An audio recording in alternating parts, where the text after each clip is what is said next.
I'd like to welcome everyone to the Monday, July 8th, 2024 regular City Council meeting. If everyone would please rise for the Pledge of Allegiance, followed by a moment of silence. I pledge allegiance to the flag of the United States of America and to the republic for which it stands, one nation, under God, indivisible, with liberty and justice for all.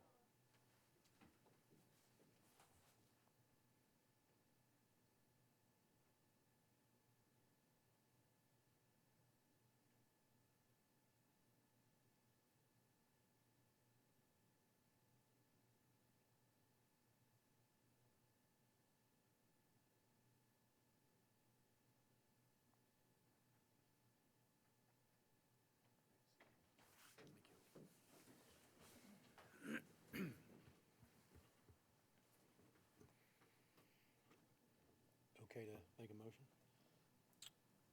Yeah. First item on the agenda is executive session. It's a discussion of personnel matters as it relates to the municipal attorney. Do I have a motion? Mr. Mayor, members of council, I'd like to make a motion that we step into executive session. I have a motion. Do I have a second? I'll second the motion. I have a motion and a second. All in favor say aye. Aye. Motion passes unanimously. We are in executive session. For folks watching, this will probably be quicker than last month, right?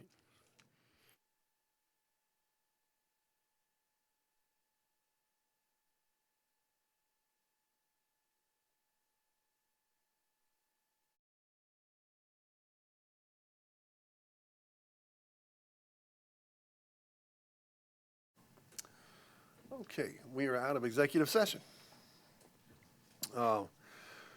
We have new business to cover. This is a consideration for legal services on an interim basis and appointment of an interim municipal attorney. After 27 years of service to the city, Bob McCleve has stepped down as the municipal attorney. This item is before council to consider entering into an agreement for legal services on an interim basis and appointing an interim municipal attorney while we conduct the RFP process for more permanent representation. Do I have a motion? Mr. Mayor, members of council, I'd like to make a motion to approve the agreement for legal services on an interim basis and appoint Chaplain Spencer of Spencer & Spencer, PA, as the interim municipal attorney. I have a motion. Do I have a second? I'll second that motion. I have a motion and a second. Is there any further discussion?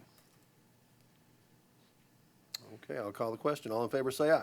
Aye. Aye. Motion passes unanimously. Okay. Now we get to the good stuff. We get to talk about the 4th of July. I hope everyone had a great weekend. It was a little hot, but we had a ball here in the city. I think everybody can agree that it was a great July 4th weekend.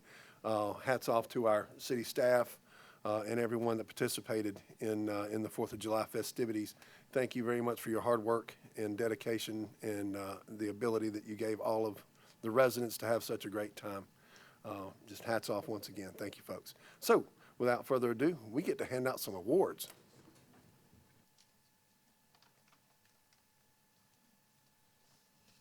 Hi, Mayor, Council. We had a great week, didn't we? Woo! What's exciting, the celebration we had this past week, Tega truly does bleed red, white, and blue. I wanted to just cap off before we did that to just touch base on some things. On Thursday, the celebration of our nation's birthday and the city's 42nd anniversary was with the land parade at 9 a.m. with 91 entries with our Grand Marshal being Chip Page, resident and city employee, actually. Following it was the annual fish fry by the Lions Club, announcing Cliff Nichols as our Citizen of the Year during the Mayor's State of the City, which led up to the spectacular fireworks at the Glennon Center. On Friday, which was a work day for the city employees, so we just kept on working. We had the boat parade push off from Nivens Creek with 11 entries, which led to the goat boater paddleboard competition and ski show at Windjammer Park. It was an excellent show, very warm, but excellent in all accounts. On Saturday, the team was up and moving again to host the Uncle Sam Jam. We were set with great food, music, and fun with the musicians. Throughout the day, we had been consulting with our meteorologists, as y'all remember from the Best Damn Food Festival from Channel 9. The decision was to push through, though we were told it was a 50-50 chance. You never know in Tega Cave. So after discussing things with our vendors, it was agreed, let's do it. So we did, and right at 6 o'clock, what happened? So anyway, so boots on the ground with me was Joe Hedgepath, Lawrence, and JR with and Public Works Blake. We were drenched along with the fire department, helping get vendors ready to leave. Because once they had already set up, they have to wait now to cool things off. I just couldn't say. I wanted to give a shout out to thank City Parade team members, Jimmy and Kira with Parks and Rec, Butch, Jeremy, Chris. These guys are Public Works and Parks and Rec, the police department, the fire department, because the parade is truly a huge undertaking. We had some community volunteers. Robert Braun was in staging. Tony McIntyre was driving one of the cars. She got to drive the Bronco, and I think she had more fun than anybody. Kara Hasty, my daughter, she was at Step Off with me. Gigi Newton, who was home for the summer, she was at Step Off and worked with all the judges. Cynthia Striegel, again, singing the national anthem. Thank you so much. And the commander, she actually she sang national anthem at the Step Off and Mayor State of the City, as well as getting ready to sing the national anthem at Uncle Sam Jam. And she came. She was drenched, but she was like, I'm ready. So I was like, okay. Commander A.C. Williams came to the fire station ready, and he was ready to deploy, right? So I told him to go ahead and get home. Thank you, Annie Gray, for making the mayor's cake for the mayor's state of the city. Not a question. She just dove right in, and she was the talk of the town after that. It was a delicious cake. We had a nice surprise this year with a percussion band sponsored by the Carmen Miller Group. We kept it low key. I like to surprise people. And the crowd was completely surprised. Where did that come from? So thank you to the Carmen Miller Group for doing that. I can't forget our year-round sponsors, Rock Hill Coca-Cola, Pucker Butt Pepper Company, Piedmont Medical Center, and Dick's Sporting Goods. And Mayor, I would like to announce this year's parade winners, but I also wanted to say thank you to Katie Brazo-Stowitz and Casey worked with me on this today, and I even did that. Todd Striegel and Daly, they were, and Gail Essero, who were wonderful judges for Land and Boat Parade. So, Mayor, I wanted to announce the best golf cart winner, and the best golf cart winner, if you want to look on the screen, thank y'all for doing that. Charlie, I appreciate that. That's fine. The Army goes marching on. Brad O'Connor, Chris Leonard, and Councilman Tom Hyslip. Can we do pictures and,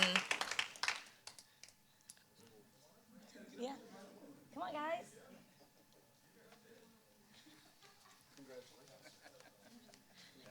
Come on up. We have one of our judges with us. Yeah, please, come on up. I'm going to get y'all to back up a little bit so that you'll get a good view. Okay. Mayor. This is Todd. He was one of our judges. Come over here, Todd. I'll sign for you. Are you?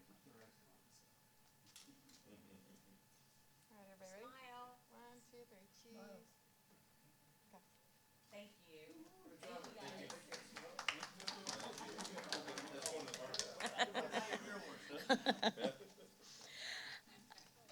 The next category we had was Most American. Tega K means Chuck Norris in Polynesian. The Tega K Live, Jennifer Holmes.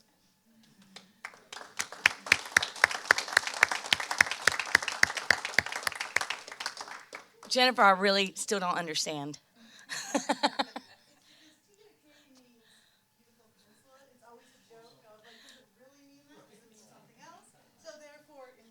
It really means Chuck Norris. I love it. That's excellent. Thank you. How fun. That's fun. Maybe scoot back a little bit farther. Yeah. If you don't mind, just scoot it over. Over there. Yeah. Thank you.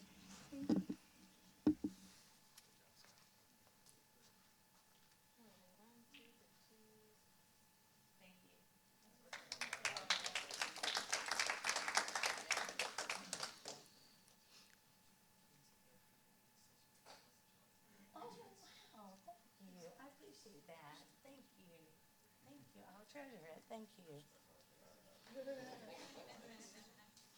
Now I understand. Most patriotic goes to red, white, and blue, and blessed, the Glens.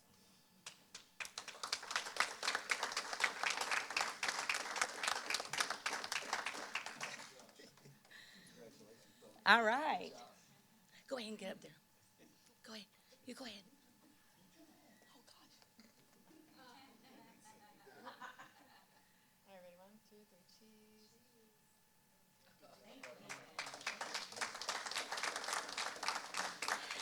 And best overall is the Saguaro Squad, Carmen Ritzel and Holly LaMonica. All right. This award is also sponsored by the Tega K Golf Club. The winner also receives a foursome of golf.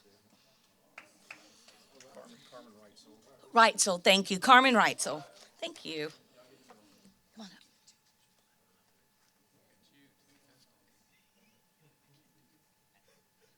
All right, ready? 1, 2, 3, cheese.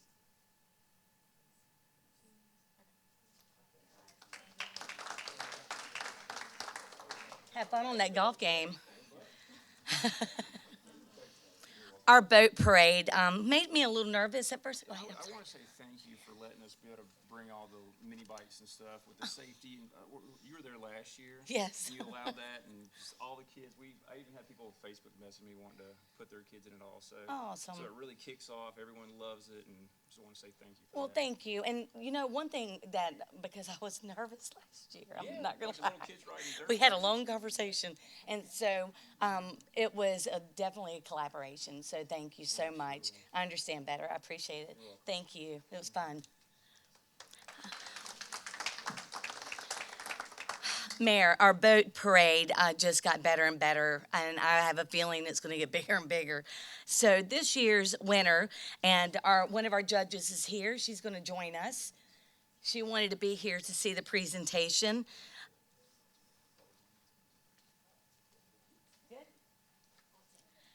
Mayor, this is our judge, and she will be helping, having photos with us. Go ahead and go up there. The winner is the Patriotic steamer, the Hulse family.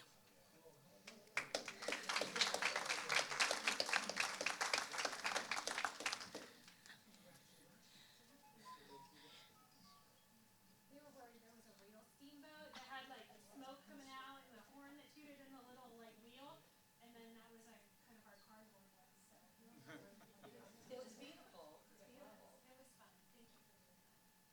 I'll just say this second. Okay. And then you can like sit down and flip up.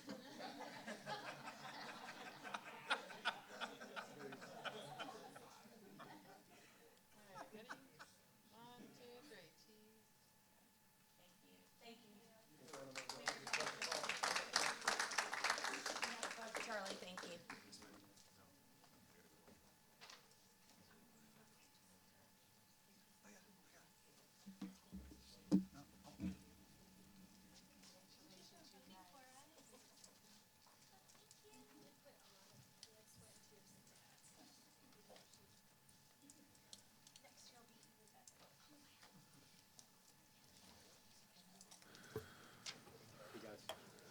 Thank you, guys. Thanks, guys.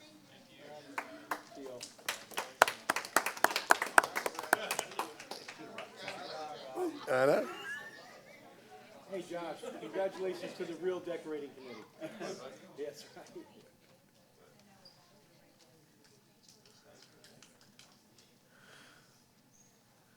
I'd like to take just a minute to thank everyone that participated in the land parade and the boat parade this year. Fantastic on all accounts. Everyone did a great job. Just made it really special this year on this 4th. So I really appreciate everyone's efforts and sweating it out with us. I think the two that Chris put in the tree are going to be there for a little while. But I know a guy with a bucket truck. We might be able to get him down. Yeah, that's right. Okay. That'll bring us to public comments. And seeing none, we can move on.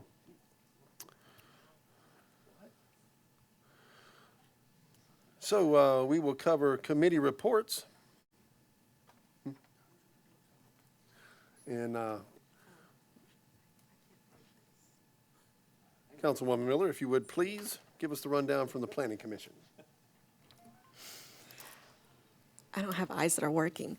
Okay, so there was a discussion about boat and overnight rentals, that whether our ordinances would cover that, and if there wasn't any, that whether there maybe should be consideration for that.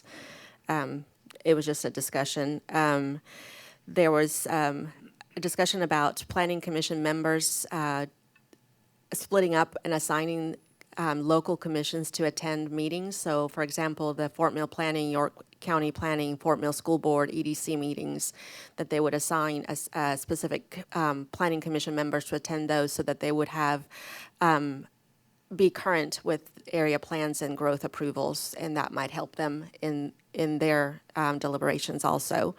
They spent a good bit of time reviewing all of the red lines that are part of the current marina overlay and making sure that those were all specific enough for them to consider at next meetings and being able to vote on those.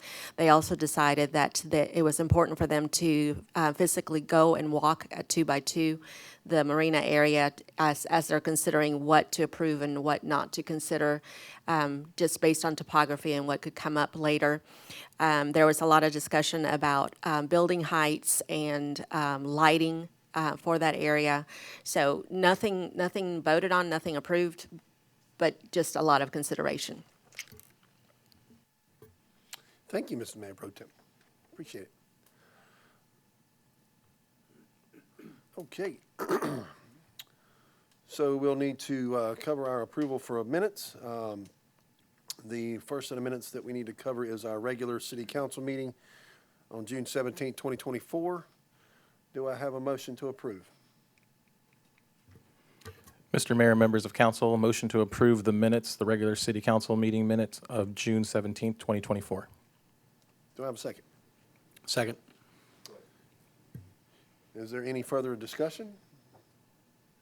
Additions, deletions, subtractions? Okay. In that case, I'll call the question. All in favor, say aye. Aye. Aye. Motion passes unanimously. The next consideration is approval of minutes for the special city council meeting, June 24, 2024. Do I have a motion? I'd like to make a motion to approve the minutes from the special city council meeting on June 24th, 2024. Do I have a second? I'll second that motion. I have a first and a second. Are there any further Aye. discussion? Aye. All right. All in favor, say aye. Aye. Aye. Motion passes unanimously. No. Okay. Next order of business is some unfinished business. This is second reading of an ordinance to allow council members to participate in the state health insurance plan through the Public Employee Benefits Authority, or PEBA as it is known. This is the second and final reading of an ordinance to permit current and future council members to participate in the state insurance benefits program through the Public Employee Benefits Authority. Do I have a motion? Motion to approve the second reading of an ordinance to allow council members to participate in the state health insurance plan through the Public Employees Benefits Authority. Second. I have a motion and a second. Is there any further discussion? Okay. Sure We did. did. Okay. All in favor, say aye. Aye. Aye. Motion passes unanimously.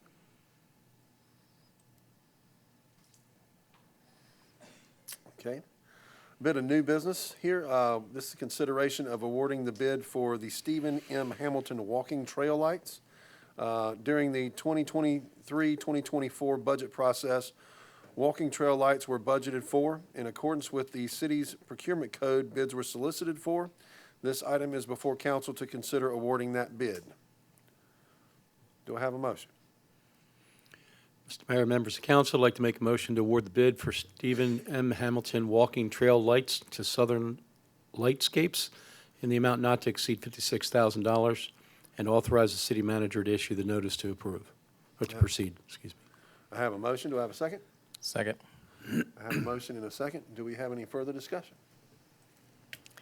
Just clarifying that it was already part of our approved budget, just so that, Correct, and the low bid amount is actually under budget from what we budgeted for. Right. Charlie, this isn't going to be the whole path, right? It's kind of the dark sections, is that? Oh, just for if public it's to okay know? with council, I'd like get Dustin to come up. Please. He is our expert on this one, has walked Expert on it the walking trails. with several of the folks that we're looking to bid. Thanks for making that happen, Dustin. Thanks, Charlie. I wouldn't really say expert, but I've learned a lot more about lightscapes I have in working on this project than I think my entire life. But to give you an idea, the project will start at right around Trailhead Park and continue up until about the current maintenance area. Now, what we are trying to identify are those dark areas. So a lot of the parts of the trail that are sub-road grade, that's where we're really trying to identify to make sure that those bollards are going to go. So it will take up that entire area per se, but we are wanting to pinpoint the darkest parts of the trail. Yeah. So we have It's it, like every 100 yeah, feet, we right? have it set out based in the bid about every 75 to 100 feet. But the plan is if it's bright, like at that section where the golf course is, there's no point in putting light there because it's on the road grade. But anything sub, that's what we're looking for. It's going to make it much safer in the evening for people to get out and go. So excited about that. Yep, and our vendors all said that the bollards that we picked were spot on, so I'm very happy about that. All right. Cool. Thanks. Thank you, Dustin. Okay, with that, I'll call the question. All in favor, say aye. Aye. Motion passes unanimously.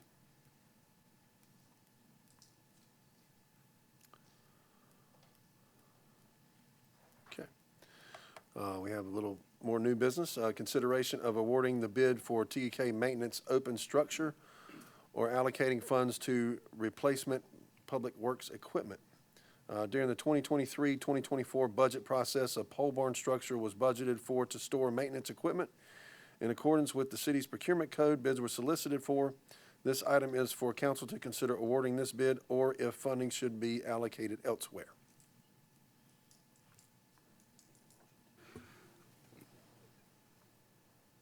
Council, if I can, maybe before getting into any type of motion, if I get Joey to come up and talk through where we're at with this, budgeted for versus what the bid amounts came in at, and talk through that before council entertains a motion that may be helpful.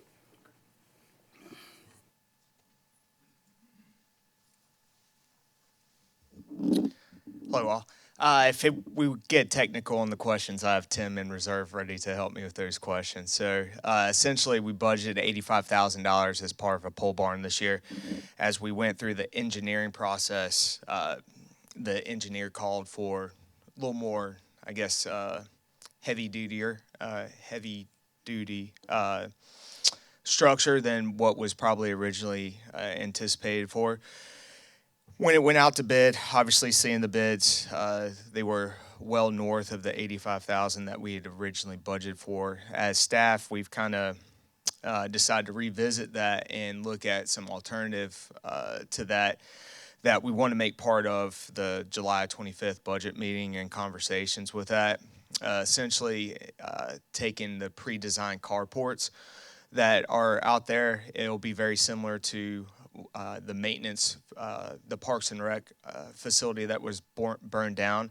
Something similar to that, but in the height and capacity to allow for our larger vehicles, the leaf trucks, the loaders to be within that area. So because of that, staff would kind of like to present that at your July 25th meeting and give consideration to reallocating it for this year with the dump truck.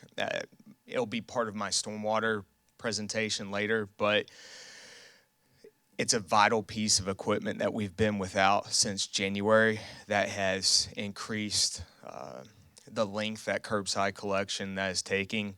We've explored all options in terms of finding parts to replace the dump truck. These simply don't exist, and it's, I believe, 2007 vehicle with 138,000 miles on it. Obviously, we didn't want to have to budget for it given the cost of it, but unfortunately kind of got dealt a bad hand midstream. So simply for your consideration, I'll take any questions that you may have.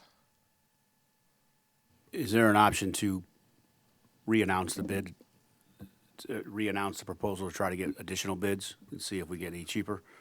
We could absolutely rebid it as well if we wanted to go that route, or potentially explore the carport option if that's council's direction. Just for council, the one thing that gives us concern or pause with rebidding it at this point, by the time we bid it out, get the bids in, then get it back in front of council for approval, you're down to probably 30 days or less in which to be able to get that in before the conclusion of the fiscal year.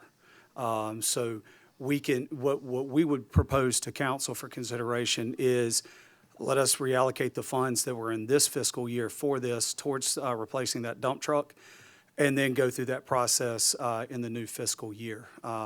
Based on what we've been able to find from a prefab structure, we know we can get it for $85,000, but we can also bid it simultaneously to see if we can come in under that as well.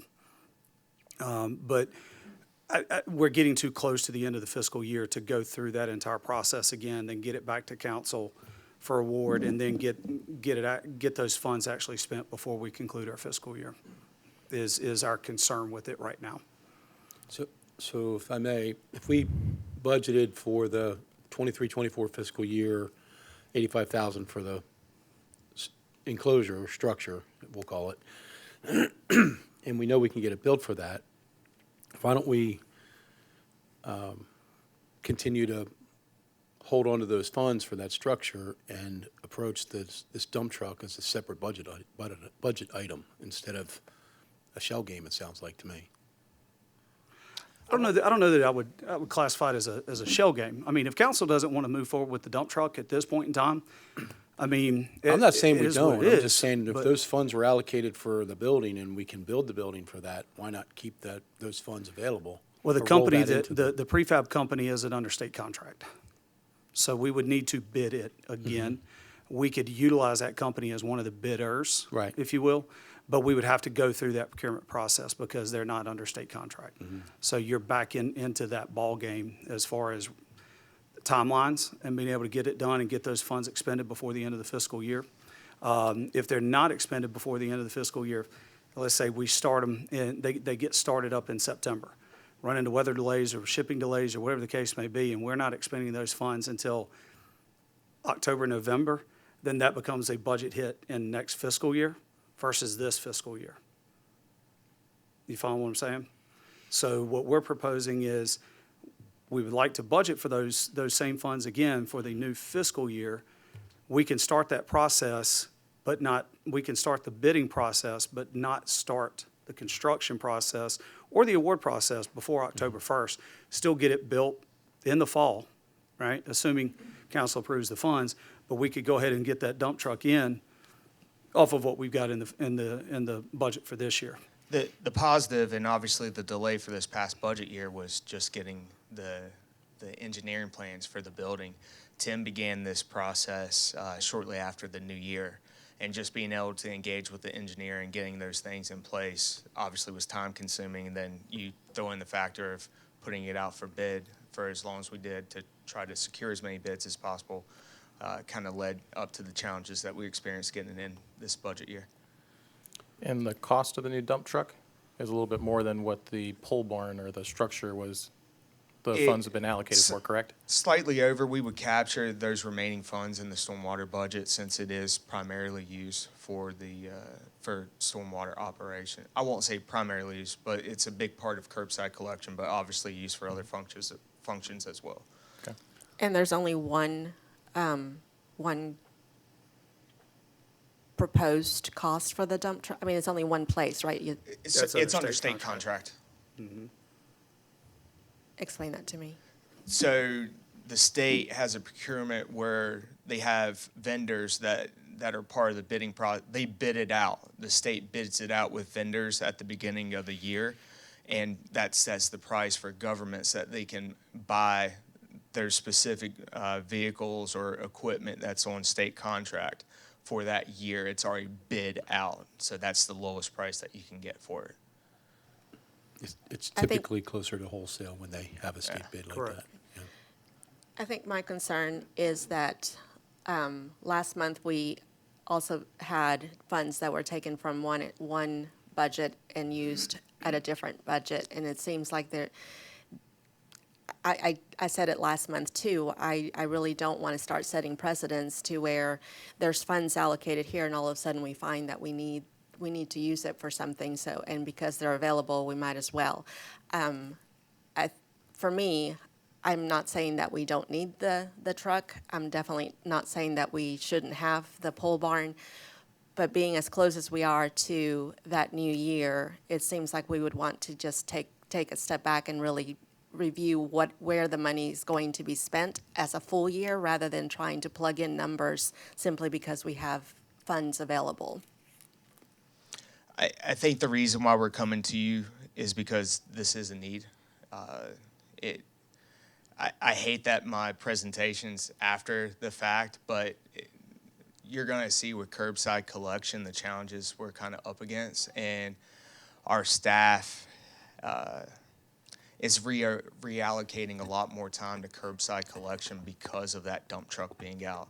Obviously, we didn't foresee needing to replace it because it was functioning very well up until this budget year, and totally understand your viewpoint. And if that's council's directive to not to reallocate those funds, we'll make it part of the budget process for next year. But If I may, just for clarification, just in case it needs to be said, the 85,000 or the 80,000 that's in the budget right now, it's not sitting there October 1, okay?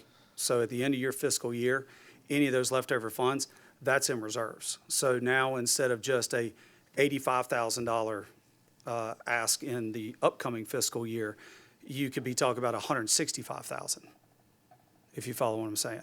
So you've got following. So you've got funds available right now in Public Works capital outlay.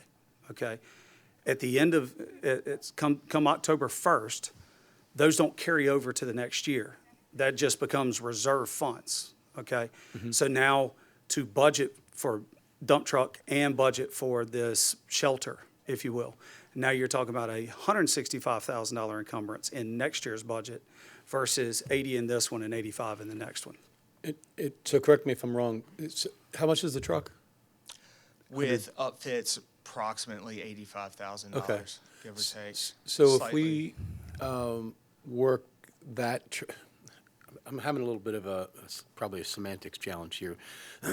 So if we have the $80,000 allocated for the barn, and believe me, I'm not trying to be argumentative. No, you're fine. I'm really seeking to understand. 100%. So the $80,000 that we have goes in reserve. We could make a decision as council to use those reserves for the pole barn You can. next year, right? Because it was already budgeted, it went in reserves. That was what the intent of that $80,000 was for. And then we try and find the other 80 for the truck in the budget, right? That's feasible, right? I honestly, if we're, in my opinion, if council did make that ask of using reserves to fund that, I think that gets us to where we want to be. To Charlie's point, our concern is, if we have we know that both of these things need to happen. Want to happen, We right. can agree on that. So what we're trying to ensure is that one of that's captured in this budget year so that we're not hamstringing ourselves in next year's budget. So I think what I'm hearing you say is the truck sounds more urgent than the building. in my opinion, Yeah. yes, Right. but I understand the need for both. It's just if we can make sure that one is taken care with Sure. funds this year and one's taken care with funds next year, that ultimately gets us to where we need to be, opposed to both being handled next year. If we need both and we're going to move forward with both, it doesn't matter which pocket it comes out of. Right? You're basically talking about balance sheets, Right. Yeah. is what you're looking And at. even though it goes in reserves, it's still money available. Yeah. Okay. Used in It the is. It 100% budget. Not is. like it disappears. No, Correct. it Got it. doesn't. That's- It's just a that's matter our of how just we ask, show it yeah. in the budgets. Right. So now we would have to show a revenue of transfer in from your reserves to then capture that expense that would be at a different part of your budget, which we can do. We haven't done that in the past, but it absolutely can be done. We just looked at it as this way would just be a simpler from an accounting and balance sheet standpoint. But if council wants to tackle them both in the October 1st fiscal year, we can show it on the budget that way as well. For the benefit of our residents and accountability for council on the budget, are you comfortable articulating what impact this truck being down has had on staff and our expenses? Absolutely. I can have that as part of the stormwater conversation later on. But Okay. one important point to understand, there's 2 points. One, right now we've been very fortunate with the summer with curbside collection. It's hotter out. We haven't really experienced the really damaging storm. So that's helped ease up a little bit. But if we're talking about getting into the new budget year, curbside collection picks up substantially as it starts getting a little cooler outside. People are wanting to do the prunings and things of that sort. So our volume picks up tremendously as we get into September, October. So if we do push that to next year, we're going to feel a lot more of that strain heading into early fall than what we're experiencing right now. So it was kind of being proactive of understanding what's coming before it gets to that point, along with obviously the accounting aspect of it. So obviously we'll make do with the best that we can, but this is staff's recommendation at this time. Maybe just as a suggestion, since hearing a few more items, Joey's going to cover stormwater updates and be able to get into this more. Would council entertain maybe tabling this until after item 8F? Let him do his presentation, and then you pick it back up and decide whether to move forward or cancel it all? Is that a? All right, I'll see y'all soon. So do we need to You would need to make a make that a motion point of to- order? So we'll make. You don't have a motion on the table right now, so you can motion to amend your agenda if you want, just to keep it simple, to move item 8B To 8B. to after item 8F. Make a motion to temporarily table item 8B until after the discussion of 8C. No, 8F. Excuse me. After 8F. Sorry, 8F. 8F. Thank you. All right. Do I have a I second? like it. Second. You're really going to second that? Yes. I would have butchered it. For 8F, right? Thank For you. 8F, okay. Thanks for your support, Brian. All in favor, say aye. Aye. Aye, okay. Okay. We'll be moving then.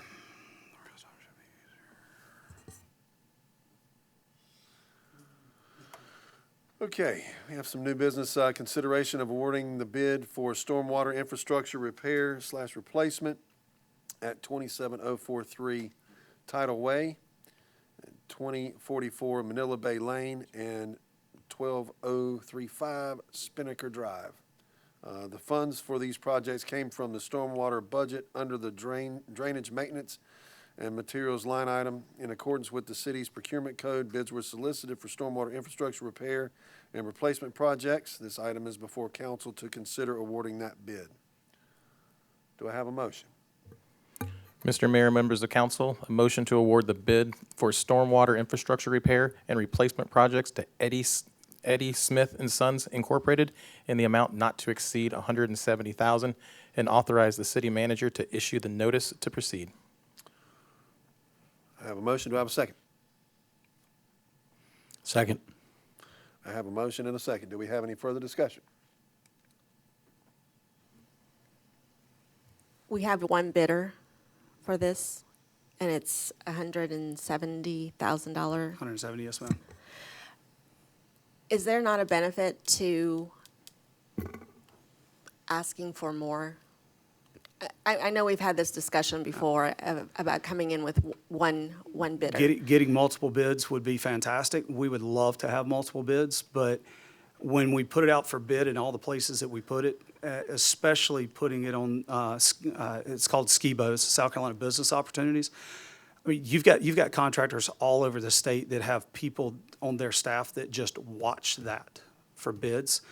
To me, and we had this conversation a few years ago when we were actually updating the procurement code and specifically talking about one bidder. it's the market telling you that it's just the sole source on that standpoint. I mean, we can't force people to bid. We ask people to bid. We push it out in all the places that we can push it out, and this is what we get back. Now, if this were a $500,000, $1 million type deal, my guess is you would have several of the folks that do projects for DOT and things like that that probably want to jump on it. 170,000. I don't know how to get you more bidders. Yeah, so I guess my follow-up to that too is, I know that this particular company likes to come in with bids and they're successful with that. Is there any advantage to combining these smaller projects so that you have them combine into a much bigger bid, so that you have more traction to that, and then still allocate it and divide it out into project timelines, but having the opportunity for our it? next two stormwater projects, Joey, we're probably a month and a half, 2 months out. August 9th. Those are going to be two massive ones, Saguaro Circle and Cebu. Whether or not those will actually fit into this fiscal year, we're still finishing up the, did you get all the plans yet, Tim? Engineering plans on those? Yes. So we've gotten the engineering plans. Those are two very, very sizable. Joey just mentioned there's also things he's going to be talking about in his stormwater presentation. Yeah, combining things, does it make it more advantageous? Sure, but it could also price you out of what you can afford to do in your fiscal year as well, just depending on the amounts. And I guess that's what I would want to see and know, that as we're looking at the new year and knowing that we have, whether it's stormwater or whether it's road, those projects that we know are in there, and they're going to be, they're going to be sent out. If we can start combining those so that we can get a better return on that. Typically, like on our sidewalk projects, where we're fixing those, our street patching. Typically with street patching, this year was a little bit different just because the bids came in low enough. We went back out for bid on the windward specific ones.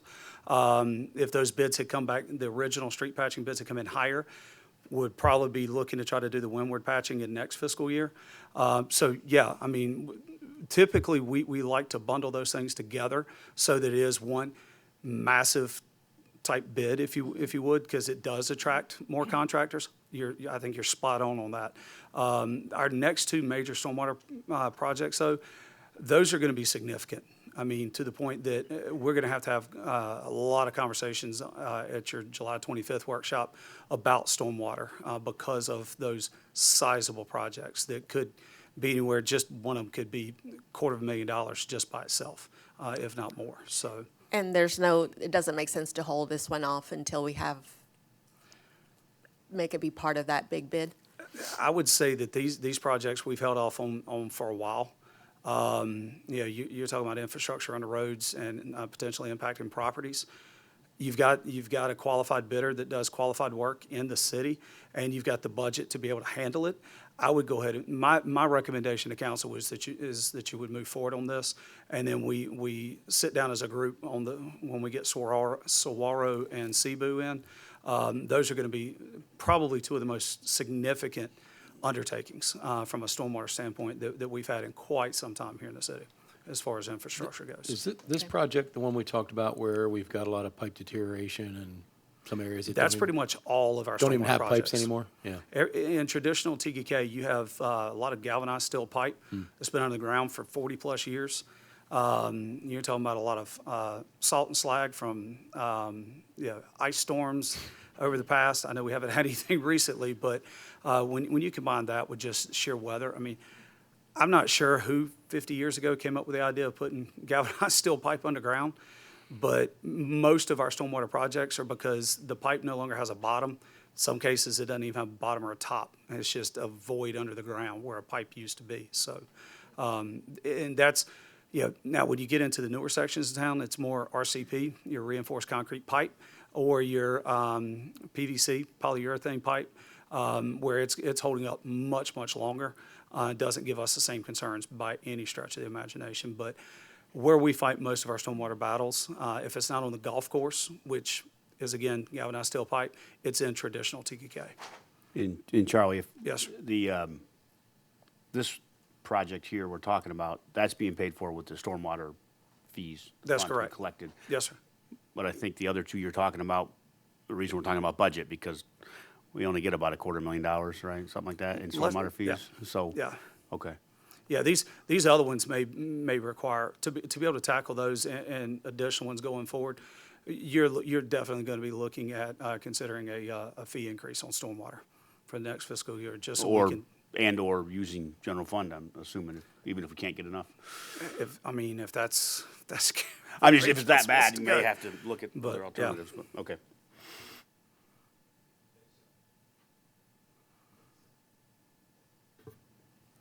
Okay. I have a motion and a second. All in favor, say aye. Aye. Aye. Motion passes unanimously.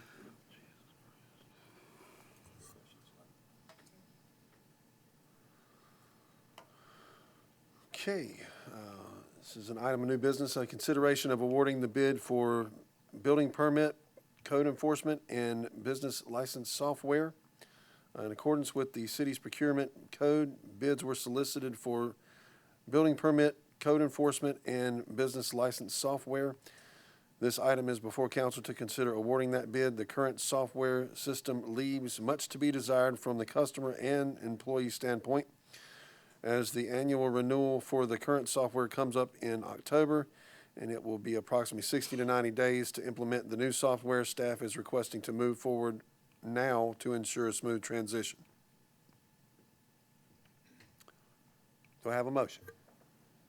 Yes, Mr. Mayor, members of council, a motion to award the bid for the building permit, code enforcement, and building license software to Evolve in the amount not to exceed $95,000 and authorize the city manager to issue the notice to proceed. I have a motion. Do I have a second? Second. With questions. I have a motion and a second. Any discussion? What was the budget for this in 23-24? So the software company that we have right now, or the software system that we've been using for a number of years, it's called Blueprints. And on the annual maintenance on that, it's a little over $17,000. Okay, so definitely a big difference, no doubt about it. And this is very unusual. We don't typically bring things like this in advance of the budget. We wait for the budget to get approved, and then we move forward. The timing of this one is what gets us. Because in October, if we still want to have permitting software, we have to pay the annual maintenance again to Blueprints. So then we're another 12 months, or we're paying the $17,640, I think is what it is, to Blueprints, and then trying to move forward with this. I'd like to, if it's okay with council, to ask Nick to come up, because he can speak to some of the intricacies. I do want to point out that Evolve is currently the permitting software being used by York, Clover, Rock Hill, and York County. I know York County and possibly even York County and Fort Mill and us were all using Blueprints at the same time. The fact that Evolve is what everybody's using, Fort Mill kind of did their own tailor-made thing with Tyler Technologies, which is drastically more expensive. They would be the only ones not using it. When you think about contractors, whether it's a specialty contractor or a general contractor that's doing work in York County, they're doing work in all of those jurisdictions, and they're going to be used to using this software, which makes it a lot easier for them. But Nick, if you can talk about some of the challenges that we're currently experiencing with Blueprints. Yeah, absolutely. So currently with Blueprints, I would say, to be honest with you, it's almost more of a challenge to use Blueprints than to not. It's really working against our staff and citizens and time. So when a permit comes in, just let everyone know, currently you submit on our website, and then our permit tech gets an email notification, and it's in a PDF format. She then, would go to the software and have to manually type everything into the system. And if it's a new house, that includes all the property information, the new address, the parcel number, the property owner information. And then at that point, she's also making sure that it's a complete submittal. So she's checking to see, that do they have their survey, their plan, is their application complete, all of that information. So at that point, once she makes sure all that's, in order, she then, passes it out to the various, parties that need to review, which for, your standard permits, our utilities department, make sure there's no conflicts, our building official to review the plans, and also, to review the zoning and land disturbance for environmental, concerns. So at that point, it's out to the different people, and then the correspondence between contractor or homeowner, if they're doing their own work, is through email. So you have, coming from, a couple different people, the comments, and then, let's say you submit it and there's a comment and you have to resubmit. So at that resubmittal time, everything starts back over. Even if it's, a small comment, she has to get it back through email, send it back out, and it's just a very cumbersome experience, where with the newer software, it really, in my opinion, gets us up to date with technology. I didn't even mention the part that whenever the permit is ready, the person has to either come in and actually give us a physical check, or send in a credit card authorization form and go through that process. You can't pay online. You can't log in and see what a big part is. A lot of people are interested. Where is it? Who's reviewing it? Where is it in the process? At this point, that takes an email or phone call or coming in to see that. And also, as far as the plan review, the newer software, let's say you provide us a set of plans, and our building official marks it up, page 13, there's this issue. There's software now that, you can actually go in, the homeowner or the contractor, which makes this, so good, and you can go to that and see, the red line or the comment, instead of having to, transfer all that over to an email and try to explain, with bigger projects, it's really an issue, but even the smaller stuff, trying to explain, exactly what they need fixed, or changed. So that kind of touches on just really the challenges. It's very labor intensive, and that, in my opinion, takes away from actually being able to spend time with the project or that citizen or that homeowner. Because, in my opinion, development services really, one of our biggest goals is if someone comes in and has questions about, I want to, build a porch on the back of my property, I want to talk about setbacks and potentially install a pool. To me, the bread and butter of the department is to be able to sit down and spend time with that individual and say, here's the guidelines, this may not work, but you can do it this way. We can talk through the setbacks and building code and all that. Whereas right now, we obviously do that because, the citizen comes first, but we really don't have time. If we're doing that and spending a lot of time, then it's, the other permits are just stacking up because it's so inefficient. So hopefully that makes sense a little bit to everyone of where we are. Just the way we've been looking through this, trying to make sure that we're as efficient in customer service as we can be, right through the front door of City Hall. This software basically holds us from having to need 2 additional staff members, is what you're boiling down to. Is, right now, it's taking us probably 5 to 7 business days to get through a permit, and that's from the time that we get everything. There's a fee in our fee schedule where contractors that want to fast track their permit, I want to pay a little extra money, I want to go to the front of the line to get mine done. We can't even offer that at this point because we just don't have the ability anymore to be able to fast track a permit and get it from start to finish very quickly.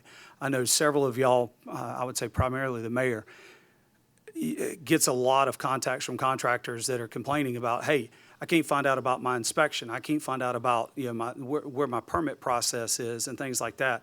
With this new software, they can go right online. They can see what the results were of their inspection. They can see, as Nick mentioned, where their permit is in process and things like that.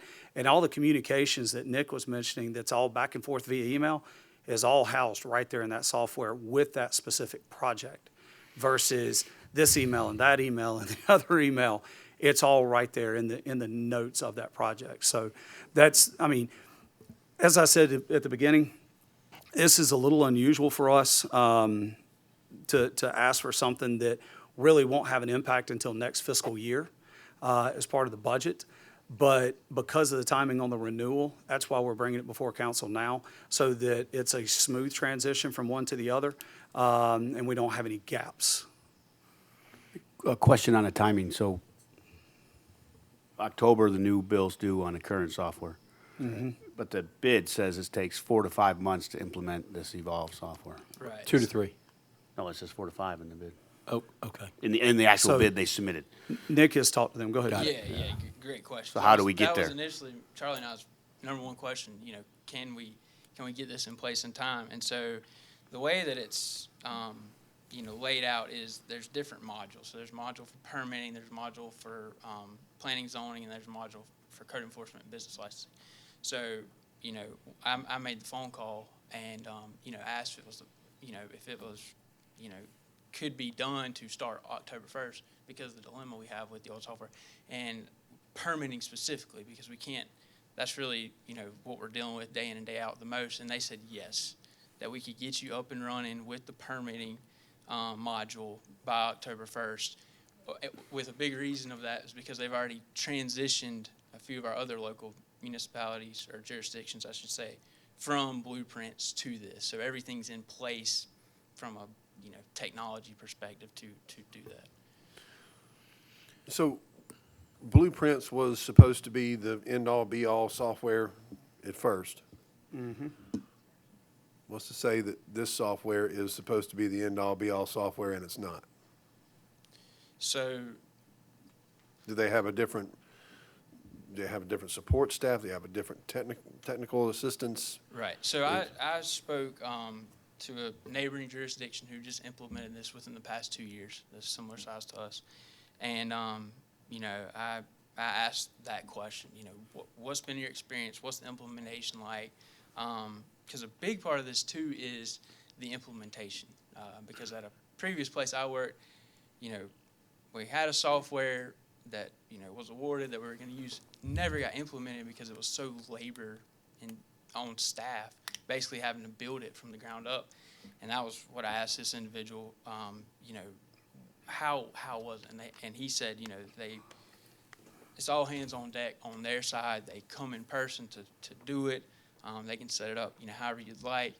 And also with them already serving Rock Hill and the county and York,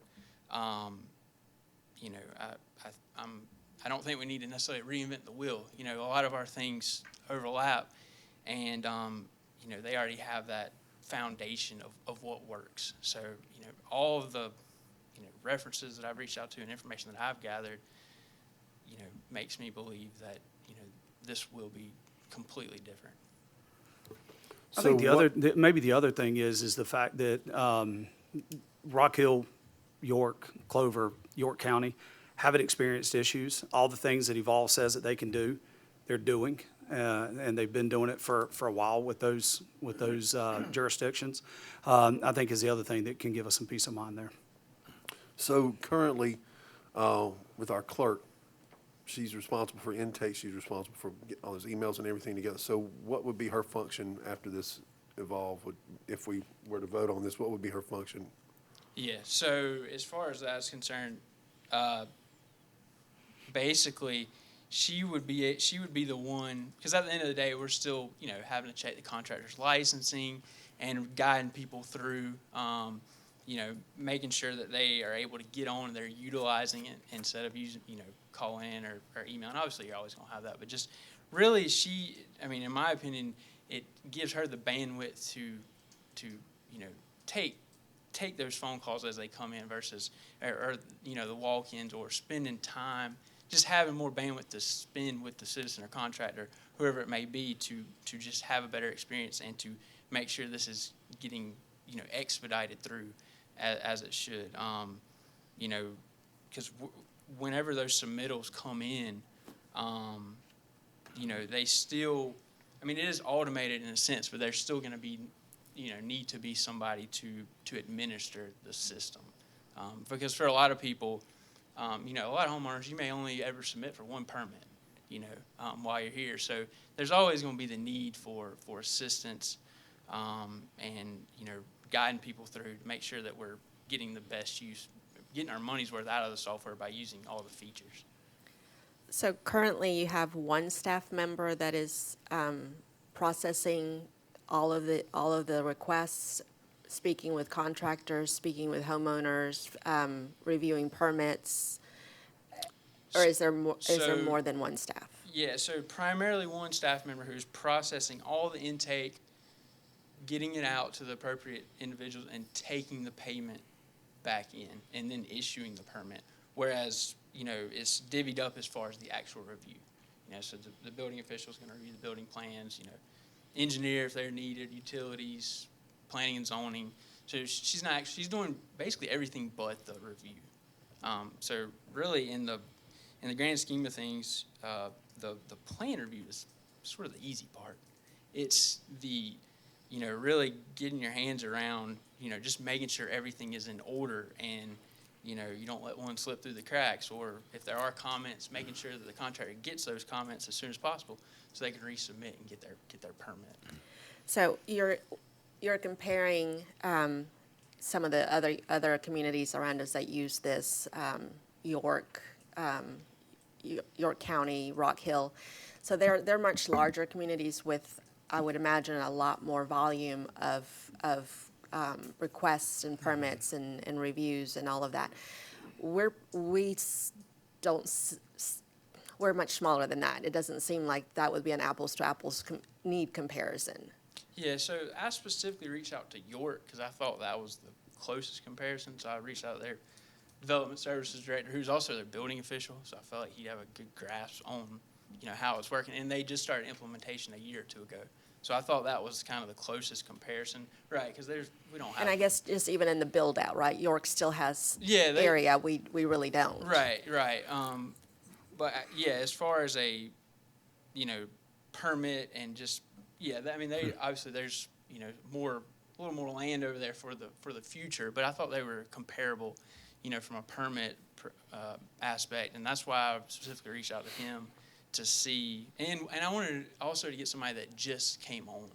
I don't know how long Rock Hill's had it, but let's say they've had it for 10 years. I didn't think that would really offer as much as someone that just came on similar size. So that was the feedback that I got. So, Carmen, correct me, I'm not wanting to put words in your mouth, but correct me if I'm wrong here. Is it scalable? So, say we're paying $95,000 a year for this software. When our build-outs come to a conclusion and we're processing decks or just minor things, just filling in some of the residential lots that we have, and our major building is done, is it scalable as far as price-wise for us once we get that building done? Right, yeah. Do they have a package to say, hey, if you guys are processing 100 permits a year, then it's X number of dollars. If you're permitting 5,000 units a year, it's X number of dollars. Right, and so I will just give you an idea of the kind of the breakdown. So for the new construction, is from a permitting perspective, whether it's Shea or Taylor Morrison, whoever it may be, those are from a staff perspective, those are easy because they have it together generally. Right. They know exactly what to submit. The plans is, they have 5 different versions of the whatever house it may be, and it's, we're just making sure everything's there, and it's. And Joe homeowner needs his hand held a little differently, right? Exactly. Yeah. Getting stamped. Whereas the decks of the world, and the screening porch that the homeowner's doing himself or whatever it may be, that's really ones where we have to spend a lot more time. You have a lot of homeowners trying to draw their own plans, and where you really have to kind of, walk them through, exactly what to do. And I would say, in general, I'd say the new construction from a permit perspective, I don't know exactly, but I'd say around 10% of our permits is a new home. And that may be on the high end, I'm just ballparking. But it's really, the time-consuming ones are really the smaller stuff, which, in my opinion, as we continue to build more houses and other houses age and people, want to stay here in TDK but not move, I don't see that number falling. I only see people, adding on and building additions and, garages or whatever it may be, more and more. And that's really just to have this the software and just the transparency, I just think that the overall experience is, I truly don't know how to measure it because I've never had a software like this. So, I mean, and it's only going to get better too. I mean, so that's. So maybe just to touch on what Nick said, at my at your June 17th meeting in in my city manager's report, from the May regular meeting to that one, we had done 63 building permits and 6 new house permits. So we're doing about 100, we budget on about 140 to 144 new house, brand new construction permits. But we're doing over 2,000 permits in a year. All right, so I understand where you're coming from. Hey, yeah, while York may be at or probably right now below where we're at from a new home permit, they have more potential for growth, right? They've had that potential for a long, long time, right?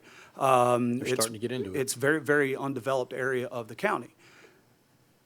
But to maybe help frame what you're asking now, in 7 to 10 years, as we start reaching that slowdown, I think that's a good point in time where we start evaluating the software to see, okay, is this way more than what we need, or is this still right where we need? Now, the other thing, just for clarity, the $95,000 is for the first year, and then there's a renewal. Nick, do you remember what that is? 46. Yeah, so it cuts about in half on that annual maintenance cost. But a lot of that is not just annual maintenance and updates and things like that, but it's also them storing that information on their servers and things like that. So it doesn't encumber space on our server, but we have access to all of it. Do they have additional storage server costs for storing file? One of the bids that was turned in had additional costs. Like you had your maintenance, but then they had additional costs for project management, future maintenance, and data storage. So does this one have anything that is going to be a future cost, even if it's in like additional hardware or technology that might be needed to maintain it? Because what you're basically doing is you're going from $17,000 a year to $46,000 a year plus the additional $40,000 to implement, right? Then it's $95,000 for the Yes. first year, and Yes. then it's $46,000 every year after. Correct. So that could even be an additional person if you're looking at it from an expense standpoint. And I'm just curious of is it going to create any redundancies from a personnel standpoint because of everything that it will do? I don't And think is it's going to that- create redundancies as much as it's going to create opportunities for better customer service. One of the biggest complaints that I get, whether it's from you guys or from our citizens, is complaints, and no offense to Nick, he knows I love him and his staff, is customer service upstairs, right? We went through a restructuring a couple years ago as Tom Goebel retired and Susan came in, trying to balance that workload. If our permitting software was able to do the things that we need it to do, then that restructuring works. If we're going to stay where we're at, then I've got to look at restructuring upstairs to make sure that we can provide the customer service that our contractors, our residents, and what I feel like I've heard from council, where we can get that customer service level back up to the place where it needs to be. So, I mean, even going back to, I think, Mayor Gray, you asked the question, what is our permit tech going to do if we're freeing up this bandwidth? Biggest thing's going to be customer service.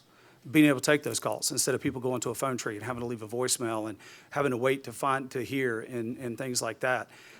Be able to answer those questions and be able to help and provide that level of customer service that I believe folks around here demand.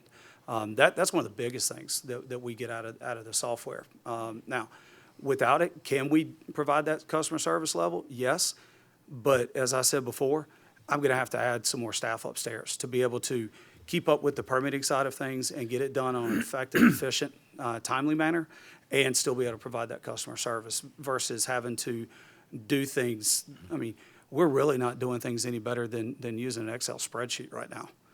The way we're having to do things with all to the create manual that. data entry and things like that. It's just very, very time consuming. Lennar Homes and Wendell Woods, Shea Homes, they walk in with 10, 15 permits at any one given time. Yeah, and then the next day, here comes another group. Yeah, and then on top of that, you've got Joe Citizen that's wanting to add on a screened-in porch or remodel the kitchen or install a pool and things. So you get all those little things that are coming in, and then here's a big stack of them. And next thing you know, you're sitting there with 40, 50 permits on the desk, and it's taking you 3, 4, 5 days to get through one of them, to get everything. I can appreciate what assembled. you're saying, because then, as you mentioned during your discussion, sorry to interrupt, but I think No, the key point that you said for me is the increase in satisfaction to our residents, the increase in efficiency. And although a $95,000 upfit and $46,000 a year might not eliminate a salary, if our residents are going to invest that, because this is their money, if they're going to invest that in the city, they should get a return on their investment. If that return on investment is you're more efficient and your team can communicate more effectively and more efficiently and more expeditiously with our residents, that is the complaint that we hear a lot, right? And I'm not pointing finger at anybody or faulting anyone No, for it- it. That's what I it get. is what it Right. is. Right. I get complaints in regards to the permitting process. Right. And what you're talking about is extremely, the process that is existing currently is very cumbersome and very, it's in manual the and way of person communicating intensive. with our residents. If we can do something that can streamline the process and become more efficient and create efficiencies, Right. which is what this software is going to do, it is expensive, it is, but it's a cost to benefit the residents of our community. Correct. And I get the So, startup that's why- cost, and if it's 46 grand a year, that's 3 times what we're paying.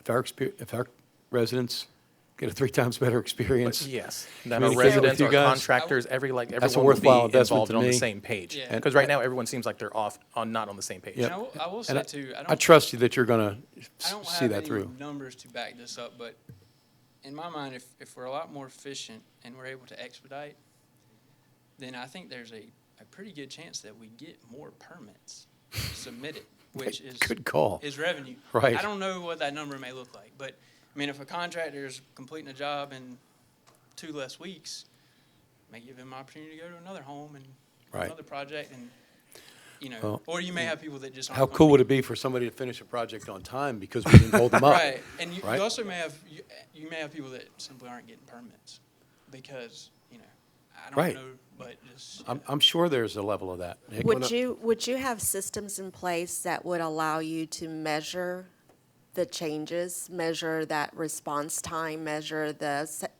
satisfaction, measure the number of the length of time that it's taking you to address versus what, with the new system versus what it is now, just so that we have a way of knowing this is Tracking actually it. working. Because it's great to have any system's a good system if it's used correctly and if it's implemented and it's followed through and measured, right? But if we are going to make this investment and we don't have a way of knowing whether it's actually improved anything or we're starting to hear some of the same things, is there going to be systems in place that allow you to monitor and measure that this has actually done the things that you want it to do, and that it's working for you? Yeah, absolutely. Because we have all the historical data. In the system will show what date the permit was applied Correct. for and then when it was issued and Right. when Exactly. the follow-ups were done. Right. And It'll although all be it's in not- one spot. This doesn't look like the cheapest solution or the most expensive solution, but I admire that you've gone with one that has familiarity in the county. So this software doesn't have to relearn what county regs are or anything like that. That's already baked into it, so. And a lot of this- the contractors will understand it already. Correct. So this should be a lot more efficient for us, and I trust your efficiency. I just want to know that it's being measured. Right. Right. And that's something that we'll absolutely work through, is we've got it put in place, assuming council approves, to where we can start doing quarterly reports to keep you updated. The big Not thing, necessarily at a council meeting, but definitely via a written communication as to, hey, in the year leading up to it, we were averaging X number of days. Since that time, since implementation, we're now at this many days. Yeah, and my guess would be that as we continue to move forward, that's just gonna get quicker as people get more accustomed to use, especially our resident contractors, different than residential contractors, as they get more in tune to it, they'll start seeing a lot better speed on things as well. I'm problem probably that I'm- yes on, I'm sorry, go ahead, Mayor. The problem that I'm getting to is with our contractors. These folks, they have to make a living helping our folks in the community. And the problem we have is their scheduling, that when they go to schedule a job and they're banking on that permit being done a week, 2 weeks, and it takes 2 or 3 months. It's incredibly hard on our contractors to make a living and to support themselves and their families when they have to have that kind of a void in their schedules. Right, to Nick's comment, that may generate more permits for us It's with the ve- efficiency. It's very hard, and trust me, Right. folks, I've been there when it comes to doing everything that they're talking about doing, and it's very difficult to keep good contractors in the city if we can't support them with jobs. And, if you're doing it right and you're doing it by the book, the permit process has to be adhered to, and you have to have your code enforcement officers that can come out and review the job, and things need to go in a good order so that our folks can make a living and they don't have to go outside and make a living. They can be here in TEK and support themselves and their family. It's a big deal to me. I mean, that's what I had to, I did it for 7 years.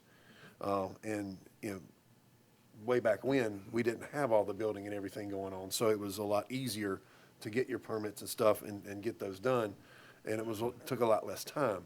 But as we've gotten bigger and folks, we've got a lot of repairs. Folks, let's face it, the peninsula houses, they weren't built to last forever, And they don't. they don't. And I had a time keeping up with all the repairs and everything we had to make. But in that, we try to take care of our folks and try to take care of our local contractors.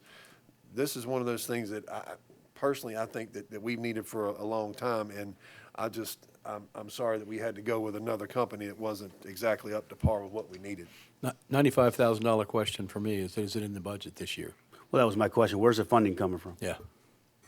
Funding will be in your next fiscal year, beginning October 1. Okay, so, Because we don't pay for it until then. Yep. okay, so we vote on it. We don't pay for it until We would vote on it now, implementation. but then it wouldn't be. in Vote the on it next now, budget. that allows us to turn around tomorrow, tell them, move forward, right? Once they're implemented at on the October 1, schedule. that's when we get invoiced. So we will have it shown in your upcoming 24-25 fiscal year. That's why I was saying this is a little weird one, that we did a bid that really is going to have zero impact whatsoever on the budget until the next fiscal year. If, let's say Blueprints, their renewal wasn't until January, then we would be having this conversation on July 25th and then putting it out for bid so that we were ready to implement in January. But because that implementation period is in October is why we're bringing it to you now. So the other thing is, there's some hidden cost in some of the other software that we evaluated. The Evolve product includes the PDF plan review software, which we would have had to purchase separately with all of the other things. So that was going to be about $500 a person to license that software. And we kind of had to get out of this software because it wasn't keeping historical data very well. So it wasn't something that you could look at something that happened 10 years ago and see accurate information. So and that's it's really important in the code enforcement part, because how many times have you been out there to ask somebody about cutting their grass and our system isn't really keeping up with it pretty good, so you can't really take it to court. So. And Jen, I'm sure, I don't know if it was in the bid process or if you talked to them, but with it being housing off-site and with a third party, did you look into their data retention and their security, and what happens if we get rid of this contract? We own the data, they don't, I mean, all that. Yeah, that's always a consideration for us, because we do get into a golden handcuffs type thing where you put $95,000 in the pot and then it costs too much to shift to a different software. So that's a very important. They did tell us that we could get our data back, and also we asked how much stuff we could save for each one of these things, and they said it was unlimited. So we tried to evaluate everything across the board to get us to the correct decision, because we moved to this other software this past year, and I feel like we probably wasted a lot of time going to it because we were promised a lot. And anybody who's been through software salespeople, they'll tell you it'll do everything under the sun for you, but at the end of the day, that's not always the case. So, How many people are going to be using this? including our contracted inspectors, we're thinking 15 to 20. So, And the total, because it gave different pricing for the number of people, so you're using the top numbers, it's included in that top dollar. yeah, that's how we evaluated it, because we know that because we use the contracted inspectors, when they were on site, we had like 3 people, but that increases the number of licensing that we have to use when we go to one that we pay by the person, by the user. So, Aren't the contractors going to be using this software as well? so they with would the- each and have the to have a homeowners? user license for it. So you have a project comes in, you get an email, hey, I'm gonna have to switch the toilet drain to the other side of the room. Here's the red line. You get the red line in, you guys review it, approve it. The homeowner's notified, the contractor's notified, everybody's in communication, so everybody knows that's the gig. Yeah, And- and it notifies everybody. And So do we charge for the homeowners and for the contractors that are using that? No homeowner charge. just- They did just city specifically staff. spell that Okay. out. Yeah. Okay, okay. The other thing is this is going to automate a lot of the things that we're now doing manually, like when the CO is issued, and we now manually send out a letter to tell the utilities companies that they can turn the power on, for instance, or whatever else. These have workflows built into it so that it just automatically sends that out. It makes better sense in today's world to have things that, when I issue a CO, that these people can have their power cut on. So this would actually put in to generate work order numbers from Duke Power and No, from us? So it'll automatically shoot that email off the same way that we're doing it now, but it'll give all of the information on the project, and it'll send it to the correct utility company. So there's no delay for you pushing the send button? Yeah. So it just eliminates steps inside of it. And then your engineers will be able to attach those work orders and those permit numbers and premise numbers and all that to that Yeah. correspondence. And it'll keep it all inside of your digital format. So you'll have all the plans inside of there. When you pull up, say something about your house, everything inside of that thing will show every time a permit has been pulled, anything that has been retained based on your address or whatever. So So is it working with Bluebeam yes, to do your red line? and it includes the Bluebeam license. Okay. So, Okay. Bluebeam is fantastic, in case you guys don't use it, but which also it is adds to our fantastic. initiative to get rid of our some of our storage area, because it'll allow it to be digital. So. It includes which modules? It's actually going to do building permit, code enforcement, and it's going to handle business license, because our business license is heavy for the development services. That's where we get a lot of the business license. And that's not weird stuff. your brick and mortar, like your Walmart paying a business license. These are they pay as they go business license, your contractors, they pay at the time of permitting. So that runs through QS1, which is, or Public, I think they changed their name to, whatever. It's not the end-all be-all finance software, but it works, right? But the communication, coordination back and forth between the two isn't always fantastic, and a lot of manual data entry and configuration has to be done. And I appreciate knowing that it's actually being paid out of the coming budget versus this. Yes. Because This makes is- a big difference to This how is us I'm thinking planning about ahead. it. This is us just trying to plan ahead to be ready for October 1. Then again, if you vote to not include it in the budget, then I don't know what we're going to do, but it will be in that request. Well, I'm sorry, that raised a question for me, but if The current one's done October 1st. We're not awarding this till after October. How are we gonna have it implemented before the other one expires? No, what we're asking is for y'all to award now, so that they can begin the implementation. But we're so not gonna that pay them till October? We don't have to pay them until it's done and ready. Okay, So that's we what don't- okay. We don't pay anything until October. Thank you. And also, I think it's like almost $50,000 a year after the start of, but you're already paying, like, what did we say, 17 for the current software plus an additional charge for Bluebeam currently, and a charge from QS1 for the business license portion. So once you figure it all up, it's not exactly. And this means that we wouldn't be needing additional staff, correct? That is correct. We are looking to fill, we've got 2 open positions right now. One is being filled as of July 22nd, and we are still accepting applications for our new building official. So Janet, how does this stack up to, say, Procore? We didn't evaluate Procore. Actually, when we sent out this request for proposal, we received like 12 bids, so that was a lot of different things. And we have evaluated different software to get our list of stuff to put in the proposal, so that we would know what's actually out there to be able to, what was different.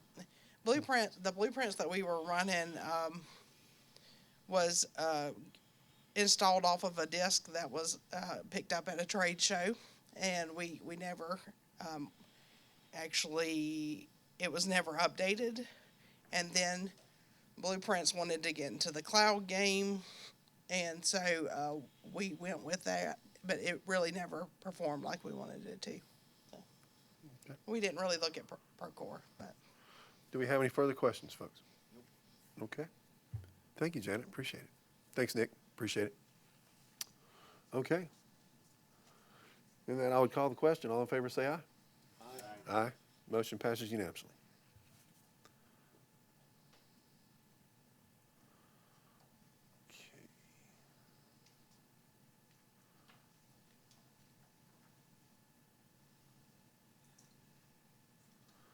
Okay. Some more new business here. It's an introduction and first reading of an ordinance amending Appendix D, Ordinance 484 of the city's code as it relates to towing fees. It is necessary to update the fees for wrecker/tow services outlined in the city's code as they have not been. Okay? Oh, okay. As they have not been updated since 2015. This update is to ensure services can be acquired through wrecker tow companies, and those companies are charging standard rates similar to the surrounding jurisdictions and SC Highway Patrol. Do I have a motion? I'd like to make a motion to award the introduction and first reading of an ordinance amending Appendix D, Ordinance 484 of the city's code as it relates to towing fees. Second. Have a motion and a second. Do we have discussion? I got one. Charlie, these fees are, we don't pay them. It's the person getting towed who pays them, right? That is correct. We don't collect the money. Got it. It's basically limiting the tow companies on what they are able to charge. charge. And it's just bringing ours in line with the what South Carolina Highway Patrol allows for. We are way behind. And it's, talking with Chief Crosby, it's pretty much industry standard around the state that everybody kind of follows what Highway Patrol is allowing for. But this isn't revenue that comes into the city. It's not revenue that the city, or expenses that the city incurs. It limits them. So if we've got say a DUI and the vehicle has to be towed, we have a rotation list, and whoever's next on the rotation, dispatch calls, they come in, they can only charge X amount of dollars. And it doesn't fluctuate between tow companies and that kind of thing. So it sounds like the intent of this was originally intended to not gouge our residents or our guests. Correct. For getting towed. That is correct. And that's the whole intent, is to make sure that you have one tow service Fair. isn't charging you $500 and the next one's charging you $1,000 or Right. whatever the case may be. Yep. Why am I thinking we already had a reading of this? Did we have so much discussion about this? I think there was some email discussion, not would- discussion, there were some email questions that kind of came around a little bit. But yeah, Okay. this would be your first read on it. Got it. Thanks. Do you have any further discussion? No. I would call the question. All in favor, say aye. Aye. Aye. Motion passes unanimously. Which brings us to our update on the stormwater projects and activities. Mr. Bluffton, if you would, please, sir. We've been trying to pull you into this conversation for an hour. Hi, welcome back. I am here with your stormwater update. So to kind of understand where this all began, I met with council members Miller and Hyslip after the big storm that we had in January, that we saw significant rainfalls, and kind of opened the question about our infrastructure, stormwater, what are our needs, what are our challenges. So we all met with city engineer and staff and kind of discussed those things, and to bring everyone up to speed, this kind of overview with where we're all at. So the big thing about stormwater, we have three major functions. The most time consuming of that's curbside collection, and then the leaf collection during the wintertime. I'm going to touch base with where we're at with the leaf collection storage, because we've kind of pivoted from the compost facility, and I'm going to share some of those details tonight. And then the last part of it's the stormwater projects, maintaining current infrastructure, making repairs, so on and so forth. So curbside collection, as I alluded to when we were discussing the reallocation of funds for a dump truck. So typically it takes 5 staff members within our public works department, and I say average of 3 days a week, but during high volume we're in uncharted territory, pushing into Thursday and Friday. So I'm going to brag on our public works staff for a little bit, because they do so many things in the city that people don't know, whether it's Christmas lights, mulching the medians for July 4th, installing street signs, fixing potholes, fixing sidewalks. So handling stormwater projects. So I say all that to say that when you're consuming so much of your workforce on just picking up bags and brush during the week, it significantly hamstrings what we're able to accomplish during the week. And that's not even including the uh-ohs that pop up, like assisting utilities with a water line break at City Hall. You know, they jump into everything. They're always prepared for emergencies as well. So I want to brag on our staff, but some highlights of that, they cover over 75 miles of road per week during curbside collection, and approximately 2,500 stops during the week. So as part of that, you'll see on the slides the output. We're seeing, so to understand, we keep track of our collections from July 1st to June 30th, because that's what falls within DHEC's fiscal year. So this is statistics for the year. We saw an increase of 20% in yards that we collected this year within curbside collection. And then from a bag standpoint, we went from collecting 150 dumpster loads to approximately 176 dumpster loads. So you're seeing a significant increase in that. And it kind of goes back to the dump truck. In an ideal scenario, we have 4 dump trucks that we're running with the staff to hit 3 different sections within the peninsula. And then you've got Lakeshore that has honestly been a big proponent of the uptick. A lot of yard clippings is what we're experiencing there. People are bagging their grass clippings. So Lake Ridge has finally come online of taking on a lot more significant role, where in previous years it was mainly confined to the peninsula with our volume. So when we're short the dump truck, that means that we're not able to canvass the areas as well. So it's just taking longer. It's becoming more cumbersome. Like I said, we're not seeing as much of an impact now. Hopefully we stay safe with storms that doesn't see that high volume. But as we get into the fall, we're going to see those upticks in volume again. So what I've challenged our staff with, and what we're looking at, is ways of even being more efficient than we are. There's some exciting things that we've discussed that we're hoping to help with that, but a big part of that's going to be having the equipment available for that. So if at any point y'all have any questions, feel free to interject and ask. So the next part of it's the leaf collection part of it, which think about all the things I talked about with curbside collection, and then you take another staff member, or sometimes two during high volume, and put them on leaf trucks. So it kind of shows you the challenges that we experience keeping up with things. So when the Windhaven compost facility, when there was a decision by council to relocate that to the chipping yard, we started engaging with our engineers about the viability of the site. What does it fit within what we need it to do to be a true compost facility? And through those conversations with our engineer, given the amount of leaves that we take in every year, we would have a challenge to be able to actually have a compost facility out there meet the needs given the topo of the area, the requirement for retention ponds. So we started to explore some potential other options. So what you have before you is an option of basically a leaf transfer station. So that what you're seeing circled there is a 75 by 75 concrete pad that we'd be required to have as part of our DHEC permit. But essentially what happens is leaf trucks come into the facility, they would dump the leaves onto this spot. Obviously, we still have to maintain the piles and so on and so forth, not as elaborate and time-consuming as we would if it was a mulching facility. You're not having to turn them over and things of that sort. But essentially, we would have a vendor that would come collect the leaves and take it off-site. It's off of our hands, and they would be responsible for maintaining those piles from there. So Tim's been doing an incredible job working with the engineers to put this plan in place that we're working, we've got to have it in place by October. So we're working through that, working with staff.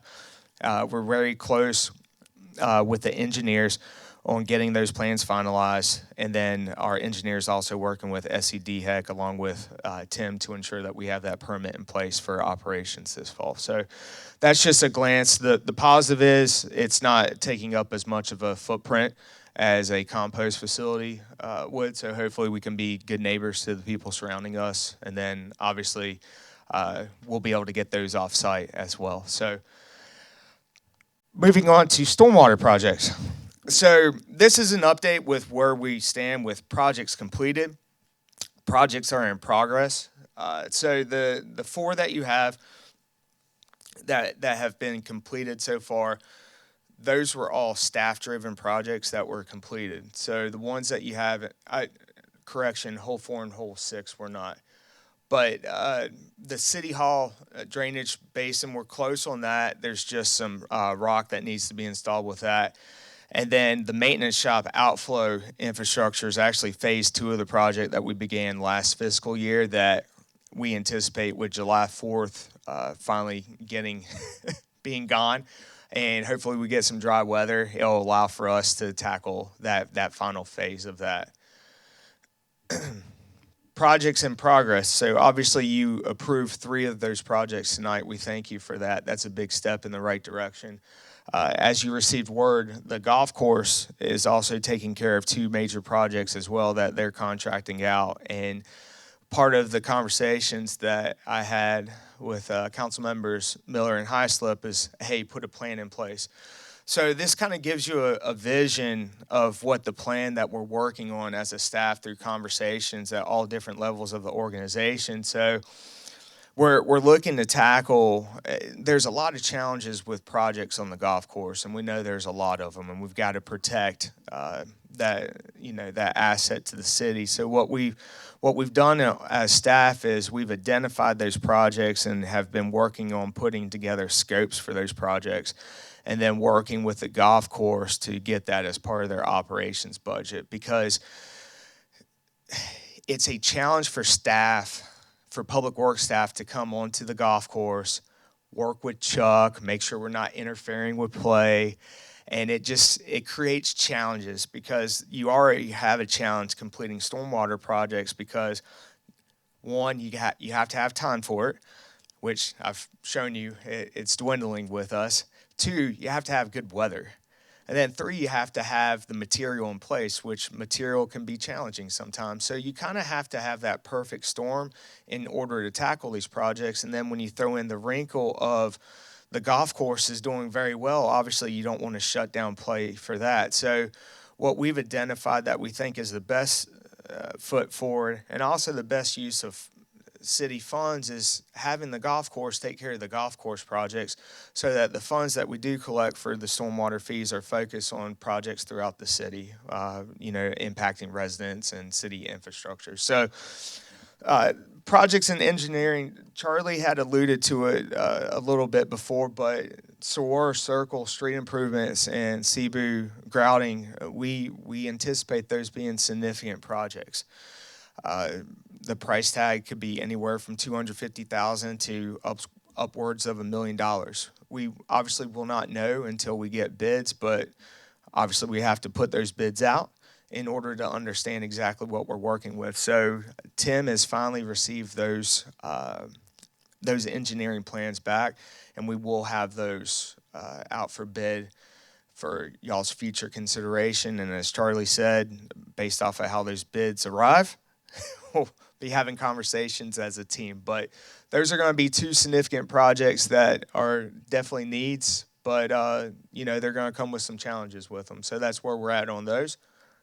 And then, in regards to everything involving stormwater, we've identified 3 paths that we can kind of head down, and this will be part of a larger conversation on July 25th. But how we're operating now with curbside collection taking up as much of it is, we're having to look at potentially contracting out all stormwater projects moving forward. And it's just the reality. Obviously, the city could save some money being able to do it in-house, but just having the staff time, and then some projects, obviously, you're going to have to contract out because of the expertise. So one is kind of the status quo, and then contracting that out, but understanding that's going to come at a higher cost, utilizing contractors. You're going to be utilizing more engineers to put together the documents for bid on some of these higher end projects. You've got a hybrid approach where maybe you're looking to add headcount to help alleviate some of that curbside collection. That's kind of a hybrid of contracting out those bigger projects, but also having staff in place to help handle more of that preventative maintenance of the infrastructure and be able to tackle on some of those smaller scale projects that we can't get to simply because of time. Or, I believe those are the 2 routes to honestly consider as we move forward, but those will be part of conversations on July 25th. But I'd be happy to field any questions y'all may have. Would it be worth exploring to see if we could possibly free up our guys' time and contract out the collections?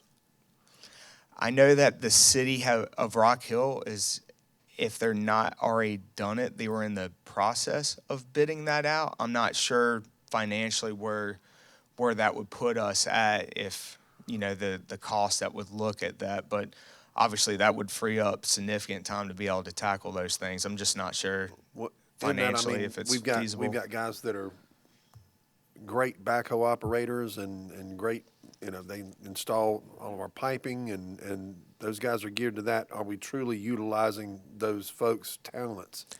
I can tell you. In picking up garbage. I can tell you, our public works staff, their least favorite thing is curbside collection. Mm-hmm. And it physically takes a toll on you with the hauling bags. Mm-hmm. I mean, people love operating the equipment and, being able to see those projects complete. Even as something as mundane as installing street signs, but still seeing them, you can actually see the work that you do. It's challenging seeing work that you're accomplishing by picking up limbs and grass clippings. Well, we spend a lot of money on equipment for these guys and upkeep for the equipment. And, with that, we've got some fairly substantial money out there. We do. And expertise and training and everything that we've done with these folks. If we could utilize them more in what we've got them trained for, and versus just, going and picking up bags of debris, not diminishing that at all. It takes a lot of time to do that. Would we be better to focus our attention towards that and possibly entertaining some bids from, some waste management companies to do that curbside pickup. I mean, it's, I think one challenge you're going to have that Rock Hill kind of took on several years ago, probably a decade ago, was they started using yard carts, 96-gallon roll carts, but they also have the recycled Kirby's, the little bins. And I'm just speaking from experience, having lived down there, probably a little easier for them to contract it out because all of your yard waste, except for loose leaf during loose leaf season, had to fit in that 96-gallon cart. So then they just had a side load automator that was dumping it, something that you don't have here. It's, people are putting it out in bags, they're putting it out loose, that kind of thing. It just may make it a little more challenging. To give you an idea as well, we've explored different pieces of equipment. A lot of surrounding areas are going to this grappling truck. That is basically a dump truck and like a claw game. Imagine that. And it's very it's an efficient piece of equipment, but obviously it comes at a massive price tag. You're looking at $250,000 upwards to fund it. And, it doesn't answer all the issues because there's some areas within the city that's very tight turnaround with that. So we've explored potentially getting different bucket attachments for the loader and taking the loaders around more, which that's something we're exploring. Will be a more efficient, but it's going to come at a greater cost. Tires, more wear on the machine. So there's options to help us, but all of them are going to come with financial impacts. well, we already have grapple buckets, don't we? We do not to the level that it needs for the brush. So we need like a Brush yard collection. and a half grapple bucket? Tim has actually worked with a vendor to have some specialized buckets that would fit what we need that could be designed for that. You're looking at, I believe, Tim, $31,000 for 2 buckets? 32, sorry. So if there's so many different options or thought process, whether it's contracting it out, different kinds of trucks, different kinds of additional things, shouldn't we just not be buying another truck because we don't know how we're going to move forward with this in the future if we don't know what makes the most sense right now?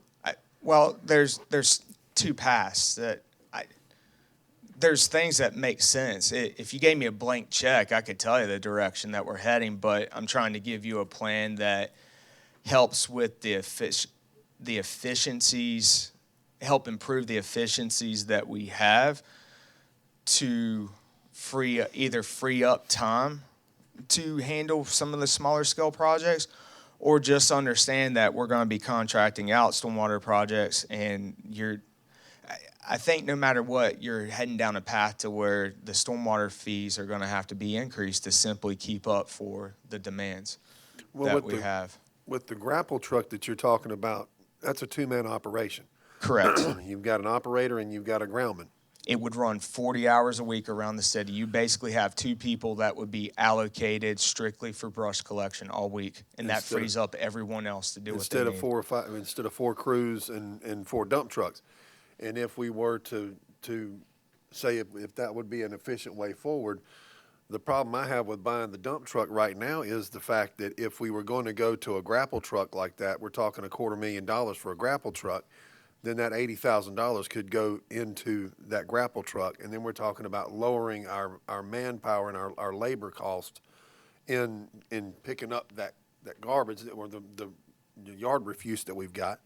And in that, you free up 3 crews.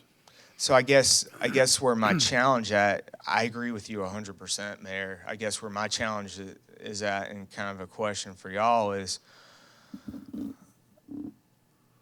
I think there's an opportunity for us to potentially pay for it, but do we want to try to make it work in next year's budget? Or is it, man, I just don't see it happening, so now all of a sudden we're talking 2 years, 3 years, 4 years.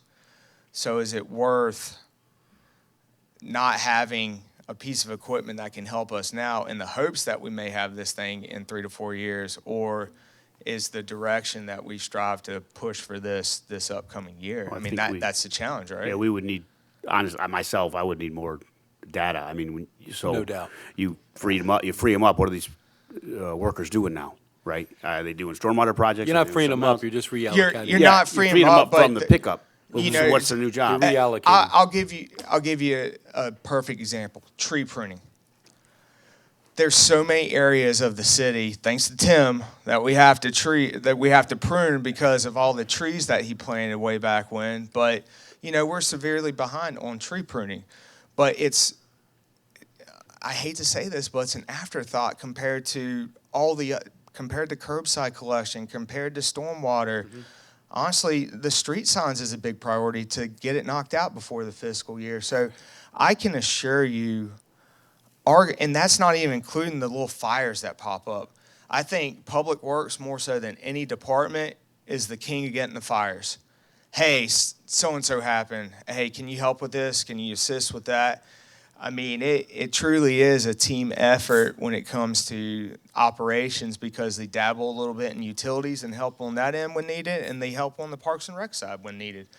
So the last thing I am concerned about is all of a sudden, if we got this piece of equipment saying, man, we've just got guys sitting around, it just helps us And that's not my get concern or ahead. question. What I was referring to is we're saying a minute ago, we can contract out pickup, we can contract out stormwater projects. Well, if we bought this grappling truck, can these employees do the stormwater projects? Absolutely. Obviously, I mean, I'll give you so an example. That's what I'm saying. We need more data. We don't have enough. Cebu and SOAR, no.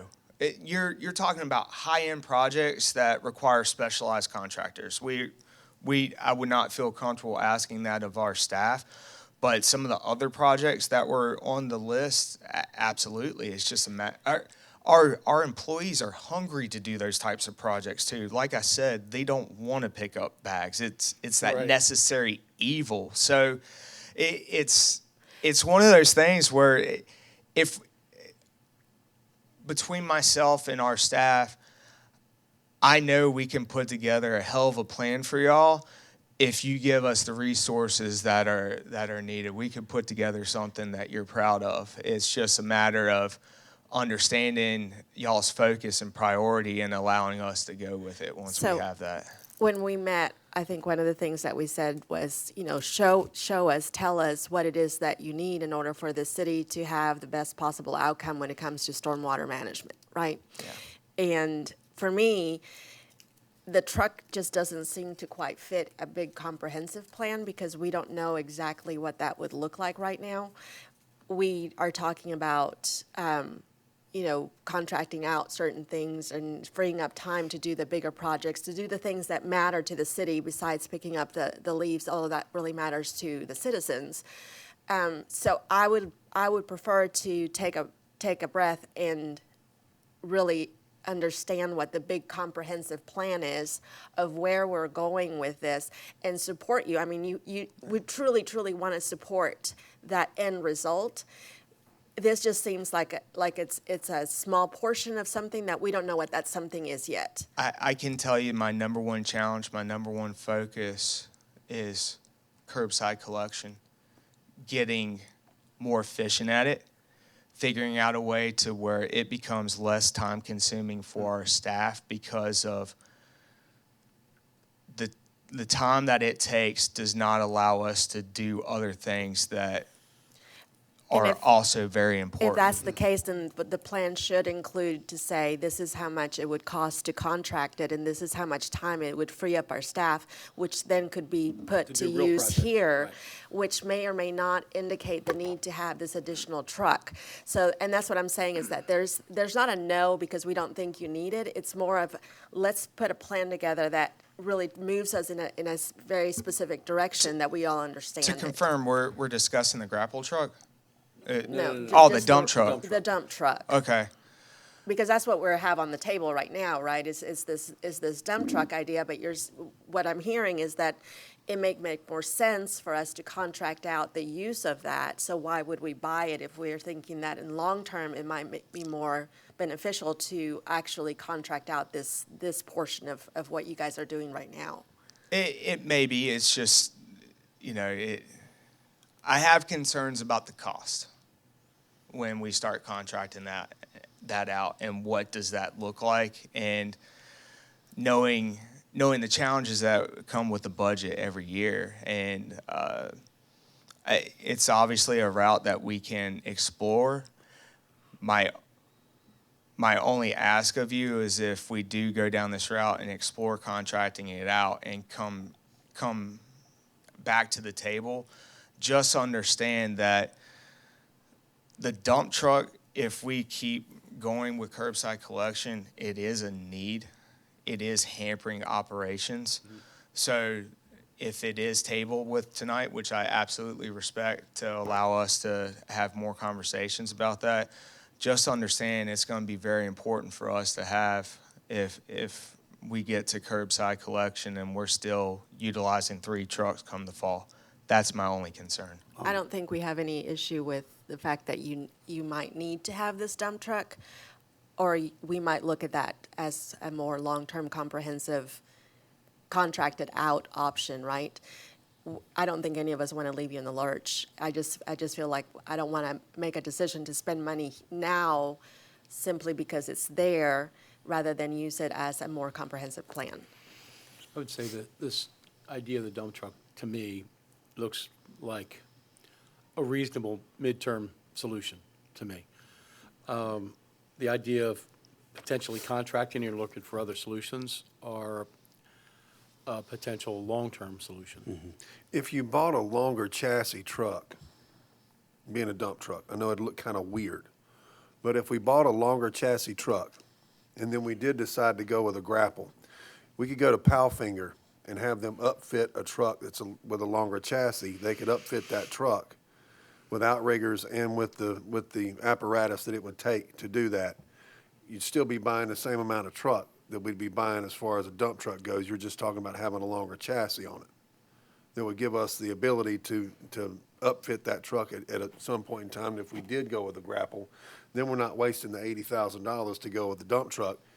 The other thing too, if you had a longer chassis on the dump truck, if you needed, say if you wanted to have a tool storage bin, that kind of thing for now, you could do that.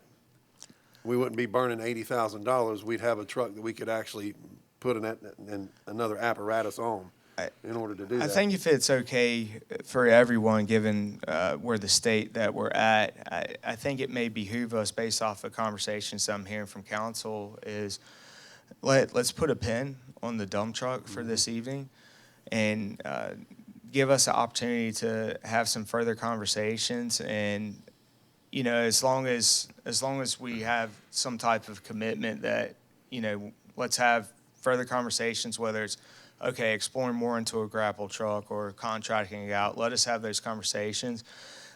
Just understand if we revisit it, would like that consideration if the dump truck does make the most sense, potentially pulling out of reserves or so on and so forth to be able to fund that, so that we're not getting double hit in that budget next year, as Charlie had mentioned. Well, 2 questions about the dump truck itself. I'm just curious, the other dump trucks we have, what's their status? Like, are they new? Are they gonna have to be replaced in a year?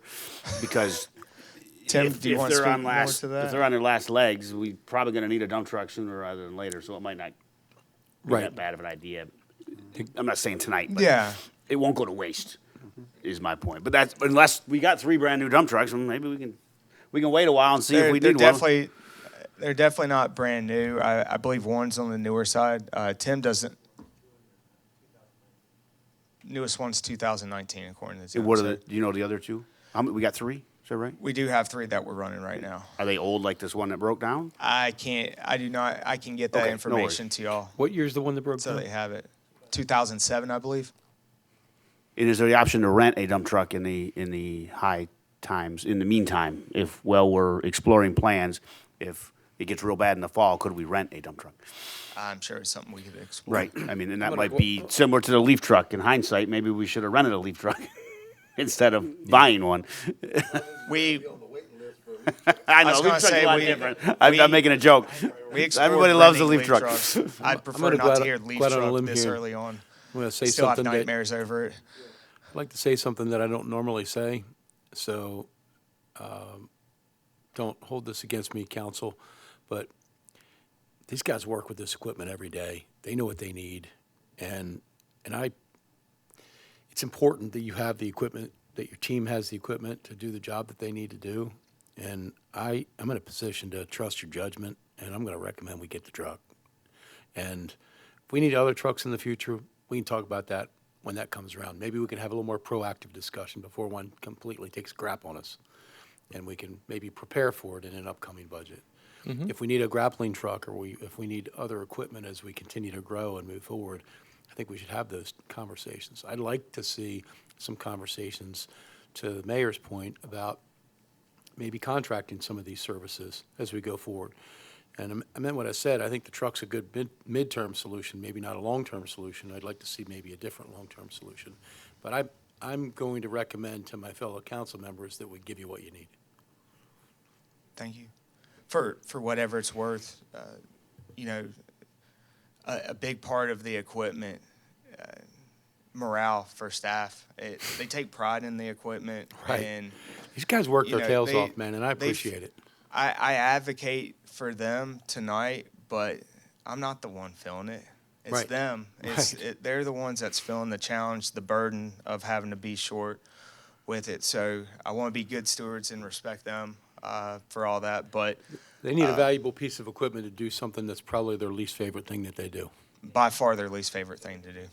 Right. I still think the efficiencies of potential, waiting a month isn't going to make a difference in the big scheme of things, because if we explore the grappling truck, I'm not a favor of outsourcing because it never works out well. It seems like it always gets super expensive. There's challenges with Yeah, it. Like you said, you're limited on the, you know, I don't know how residents will take being able to fit all their debris just in But- one trash can. But to the grappling truck or potential other solutions, the buckets, we got a little time to play with. We don't have to make decisions tonight, in my mind. I think we could look at those other solutions, because if the grappling truck, grappling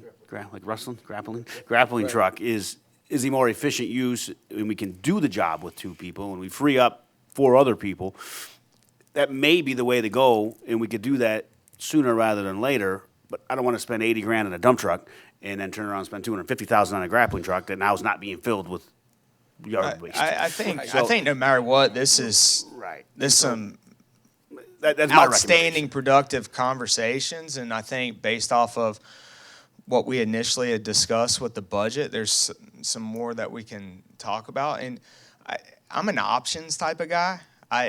Hey, give me A, B, and C. Let's look at it and let's work as a team to see what makes the most sense. So my commitment to y'all is on July 25th, we'll push as hard to get you A, B, and C, and kind of figure out what we think as a team makes the most sense. And I think Thank you for that. from me, for a takeaway to you, is that I 100% support the efficiency of what you guys can do with the jobs that you do, and how much, and I want your staff to know that we want them to have the support and the equipment and all the things that they need to do the best job that they can, and to be the most efficient possible while we still watch the budget, right? So in this particular case, this seems to be, I would say, more of a, not mid or long, but more of a very short-term decision. And I would rather make that decision based on more information and how it fits into the whole scope of where we want to go with the entire department versus this one particular thing. Absolutely, and I agree with that thought process as part of the options. You know, obviously we're going to know what the best option looks like, but does it make sense financially Right. for us? Because one of my favorite things having conversation with staff is, I'd love to pay you at this level. I'd love to get you new staff. I'd love to get you new equipment, but you know, you got to be realistic about it. And that's part of the conversation that we'll have on July 25th is, what's the best plan that makes the most sense financially, and we'll work together as a team to get there. But I appreciate all the good conversation and good thought, and helps give us a little bit of direction as we head into the 25th. Good deal. All right, thank Thank you. you. Y'all have a great one. I'd like to make a motion that we table item 8B. I'll second that. Okay, I have a motion and a second. All in favor, say aye. Aye.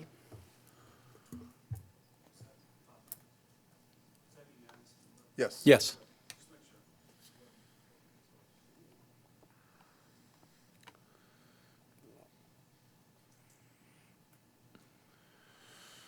And that will bring us to our city manager's report. If you would, please, Mr. Funderburk.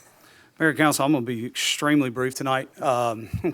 We spent a good bit of time on budgets today. I appreciate everyone making some time available this week to meet with Bob Barkin and myself over the next couple of days to go through those budgets. Appreciate department heads' times spent on them. Budgeting process is never easy by any stretch. So looking forward to those conversations with you. Thank you to Caroline Hasty, Dustin Overton, our public safety staff, our maintenance staff, and everybody else involved in the 4th of July. Festivities did an outstanding job with countless hours of preparation going into it.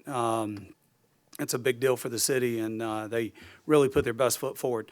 And last but not least, I will be on vacation next week. So if you need me, call Joey. But that's all I have for this evening. Here comes a 1,000-year storm. It did last time, so. But no, that concludes my report for this evening. Thank you, Charlie. Thank you, Mr. Funderburk. And so we will start with council comments. Good evening. I will be brief as well.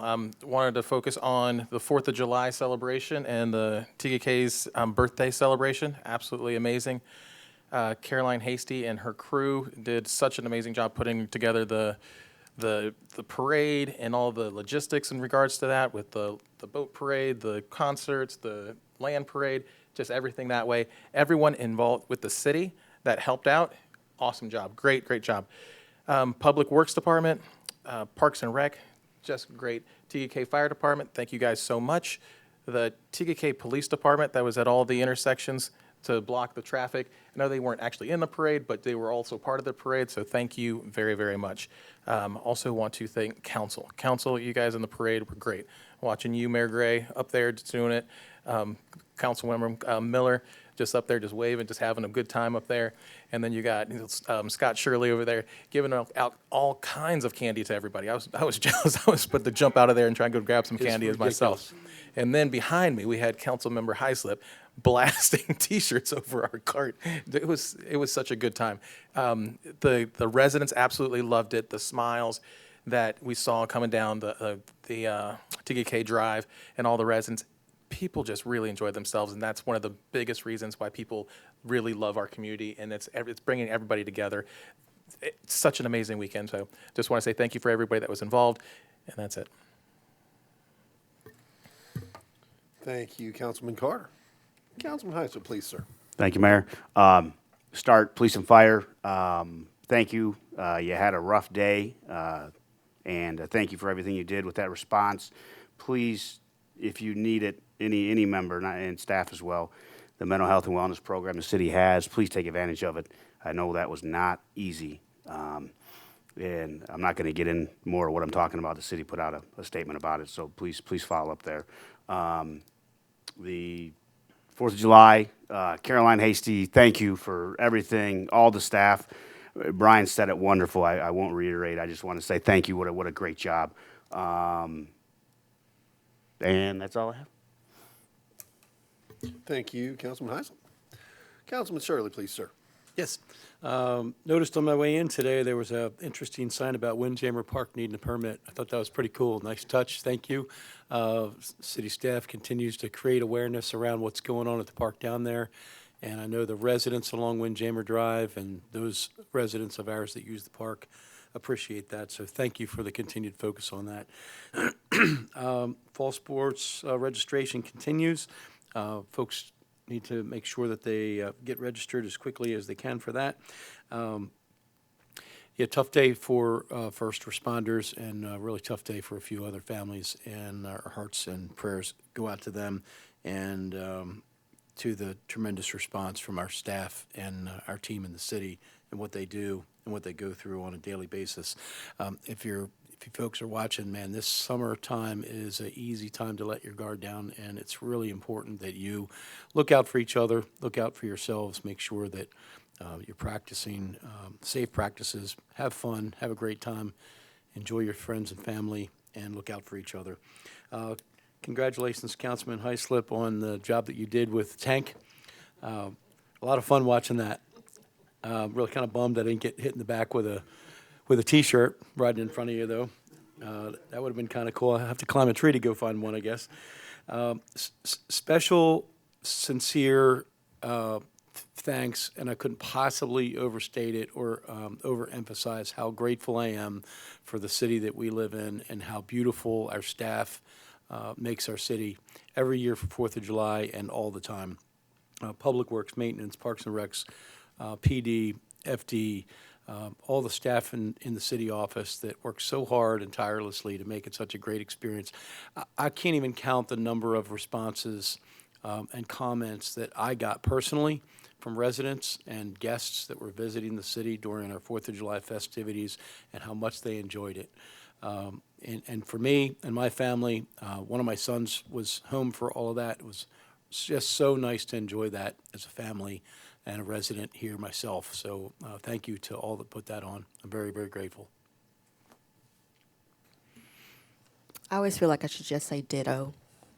I am also going to get on the bandwagon about thanking all of staff and all of the departments that put together an amazing 4th of July.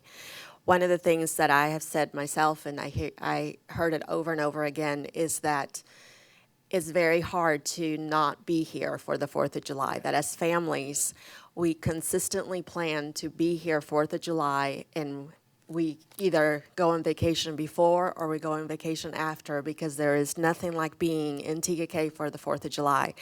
And experienced it a little bit different this year, but still with that same sense of just absolute pride to be able to say, this is where I live. So for all the staff that spruced everything up and was there to take care of all the little details and to made it seem so seamless, thank you so much for all that you do.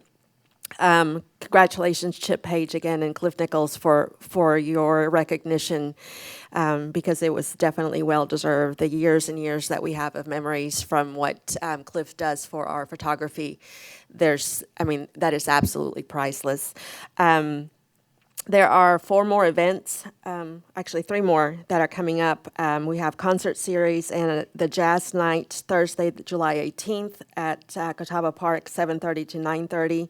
So please make plans to attend that. I don't think that we've had a Jazz Night before, so I'm really looking forward. Really looking forward to participating and being there for that. And then August 17th is Rundy Park, and then September 14th is at Catawba Park. So please make plans to be there, because our city staff does do such a great job of putting all of this together.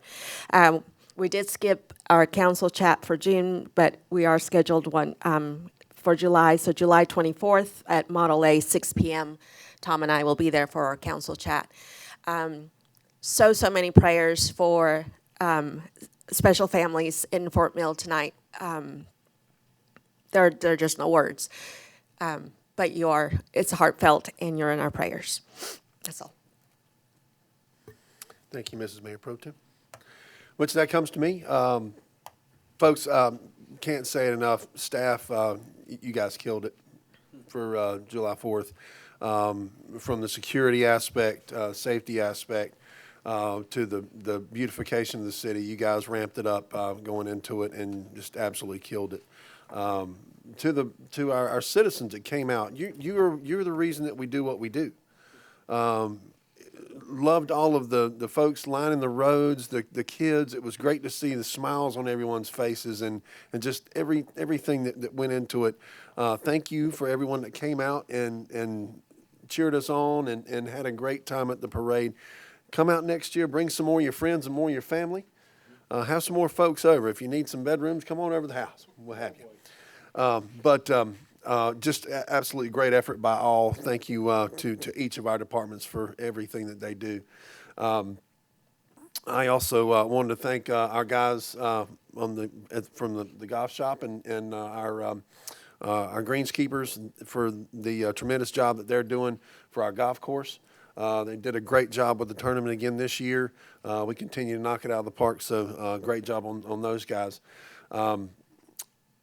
We had some tragedy today that befell us in our city. It's going to be something that'll be very hard for folks to get over for a long time. hug your kids tonight. Hug the people that you love. Because you never know when you're going to be able to do it again. Never thought that I would see that today. Don't ever want to see it again. Please, when you are out on the lake, it is something that is not to be played with. It can take your life in an instant. Please wear your life jackets. Please put those on your kids. Make your kids wear them. I know they look dorky and they don't feel good, but it's an awful lot better to hug your kids in the end of the night and tuck them into bed and love on them than it is not to be able to have that opportunity again. Please, please be safe about everything we do. For Cliff and Chip, congratulations for them. Thank you for all of the hours that you put in, and especially with Cliff, he documents all of our city events and everything. It's just a great job. Thank you, Chip Page. Great citizen, great guy, does a great job for us day in and day out. Thank you for being the man that you are as well. And let's just have a great another year next year. Going into budget season, let's keep our eyes open and our minds open and see if we can come together and put together a great budget for the city again this year. I know and I'm confident that staff, we can put together a winner and really make it happen this year.